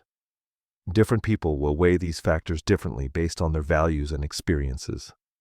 What seems clear is that the old model of secret societies, organizations whose very existence was hidden, whose members were unknown, whose activities were completely opaque, is becoming unsustainable. Technology makes secrecy harder to maintain. Democratic expectations make it harder to justify. And the costs of secrecy, the conspiracy theories, the public distrust, the suspicion, may outweigh the benefits. But this doesn't mean the end of exclusive networks or private discussions among elites. It means these will likely take different forms, operating with more transparency about their existence, while maintaining some privacy about their operations. The challenge for democratic societies is to ensure that this privacy doesn't become a shield for unaccountable power. Ultimately, the question of secret societies is a question about power and responsibility in democracy. How do we ensure that those who hold power, whether in government, business, or civil society, are accountable to the public? How do we balance the need for effective decision-making, which sometimes requires privacy, with the democratic requirement for transparency? These tensions have no perfect resolution. They require ongoing negotiation, adaptation to changing circumstances, and vigilance from citizens. The history of secret societies, from the Templars to Bilderberg, teaches us that concentrations of power will always exist, that people will always form networks to advance shared interests, and that these networks will always raise questions about fairness and accountability. The task for democratic societies is not to eliminate these networks, that's probably impossible, but to ensure they operate within bounds that serve the public interest. This requires transparency where it matters most, accountability for those who hold power, and robust democratic institutions that can check elite influence. As we conclude our exploration of secret societies, we'll reflect on the broader lessons this history teaches us about human nature, power and the ongoing challenge of building and maintaining democratic societies in a complex world.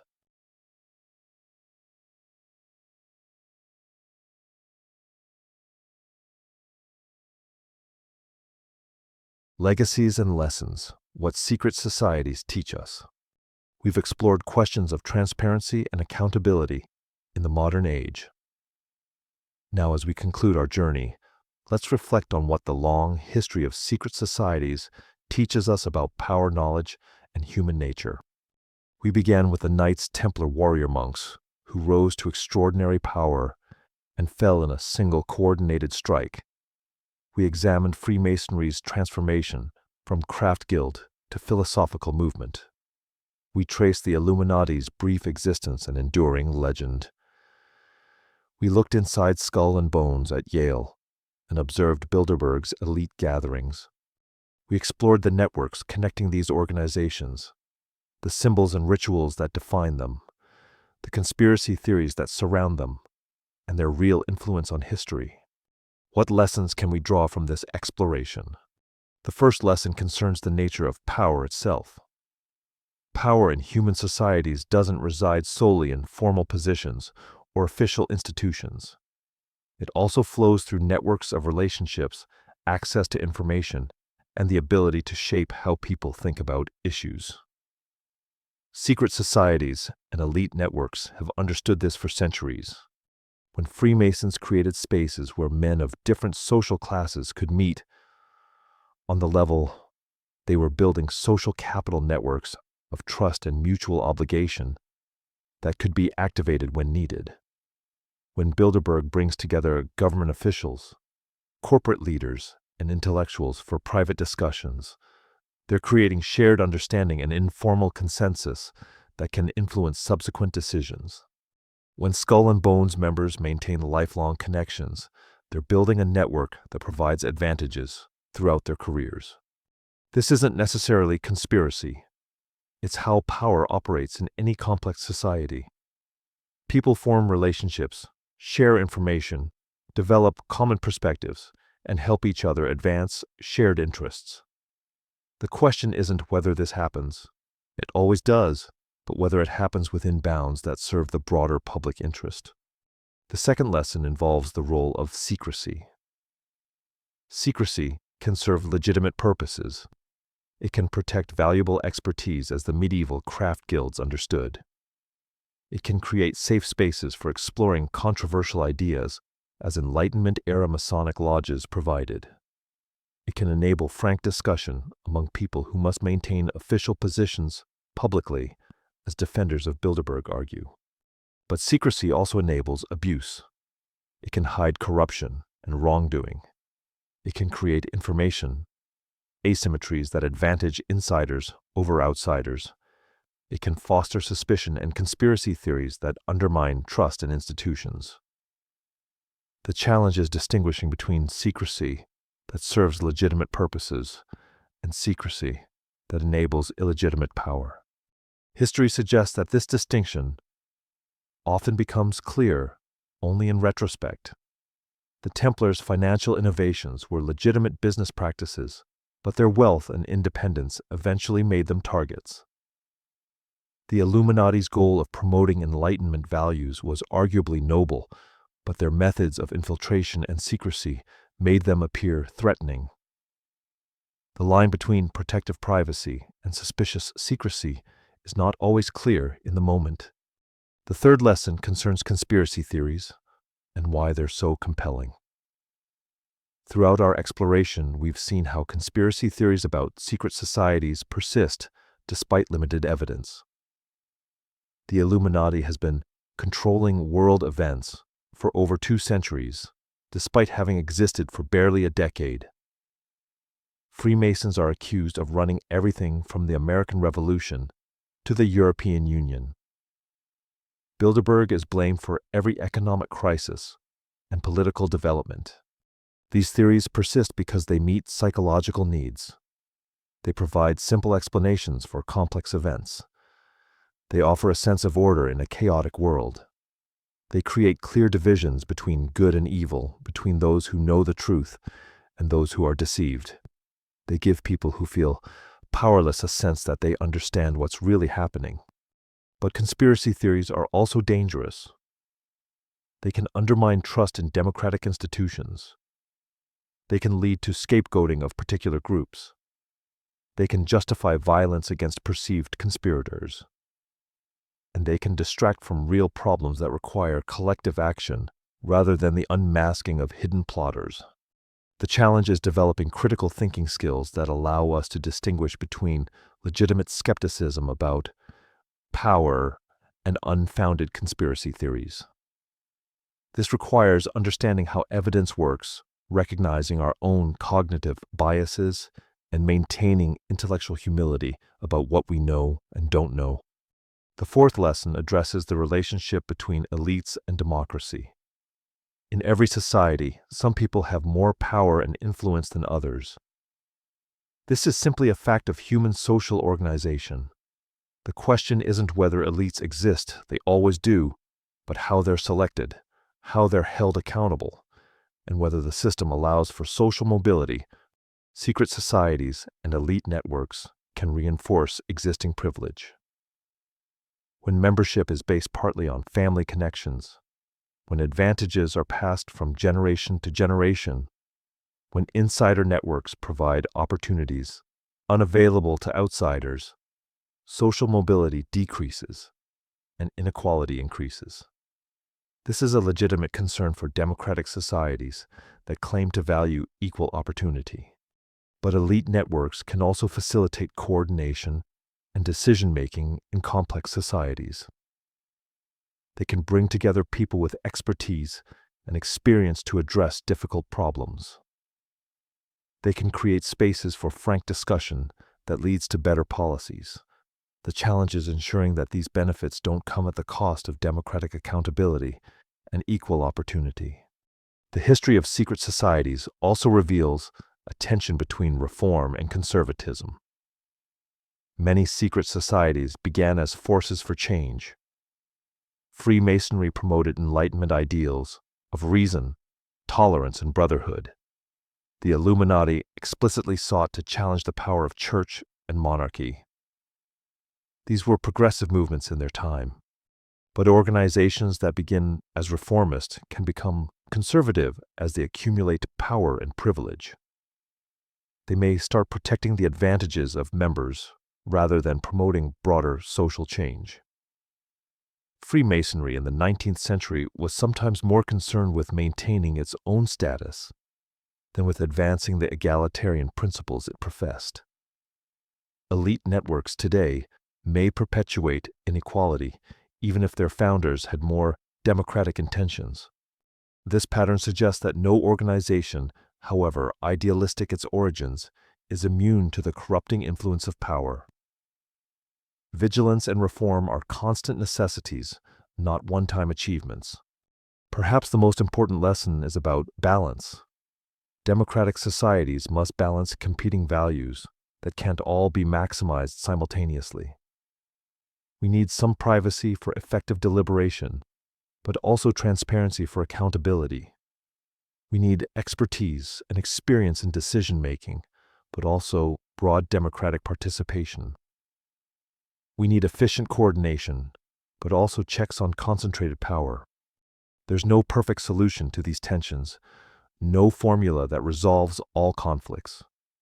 Instead, there are ongoing negotiations, adjustments to changing circumstances, and trade-offs between competing goods. The societies that navigate these tensions most successfully are those that maintain robust democratic institutions, active civil society, free press, and engaged citizens who hold power accountable. The history of secret societies also teaches us about ourselves, about human nature, and our deepest aspirations and fears. We're drawn to mystery and hidden knowledge. We form groups and create rituals to bind us together. We seek meaning and purpose beyond our individual lives. We're fascinated by power and anxious about those who wield it. Secret societies tap into these fundamental human tendencies. They offer membership in something larger than ourselves. They promise access to special knowledge.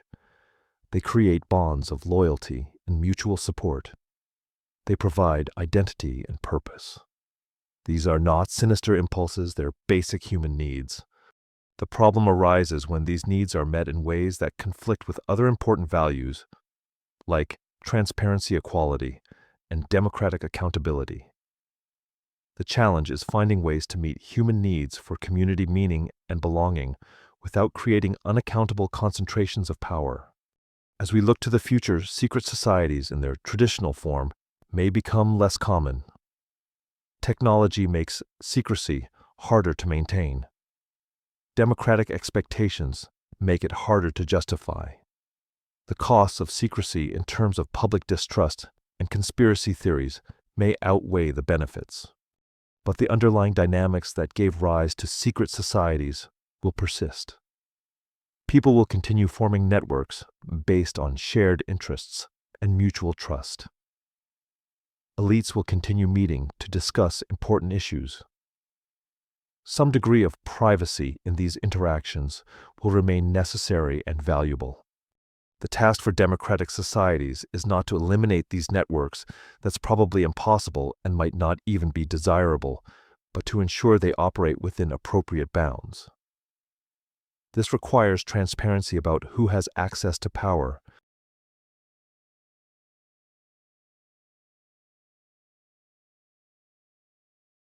Over the past 2.5 hours, we've journeyed through centuries of hidden history. We began with the Knights Templar warrior monks who rose to extraordinary power and fell in a single coordinated strike. We explored Freemasonry's transformation from medieval craft guild to a philosophical movement that influenced revolutions.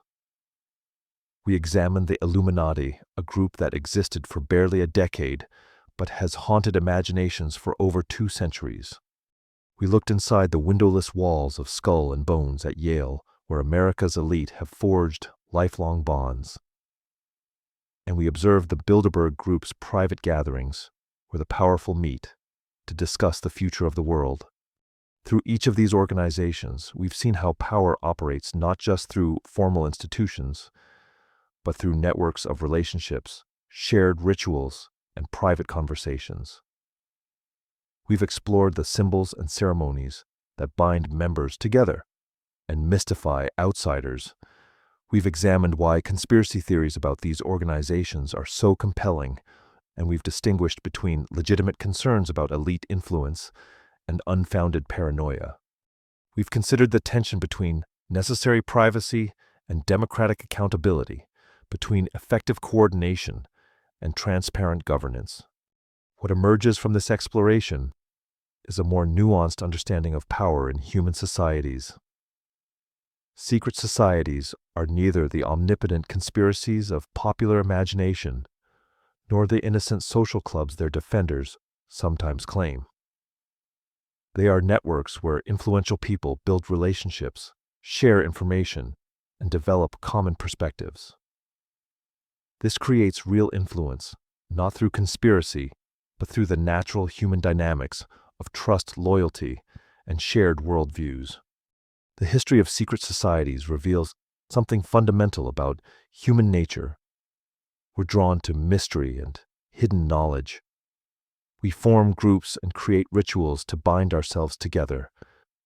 We seek meaning and purpose beyond our individual lives. We're fascinated by power and anxious about those who wield it. These are not sinister impulses, they're basic human needs. The challenge is meeting these needs in ways that serve rather than undermine democratic values. This story matters because it helps us understand how power actually works in modern societies. It's not always visible in official channels or formal institutions. Sometimes the most consequential conversations happen in private rooms, at exclusive gatherings, through networks that operate outside public view. Recognizing this doesn't require believing in vast conspiracies. It requires understanding that power flows through relationships and networks as much as through official positions. History is not static. Our understanding of these organizations continues to evolve as new documents emerge, as former members speak out, as scholars re-examine old evidence with fresh perspectives. The Templar archives may yet reveal secrets we haven't imagined.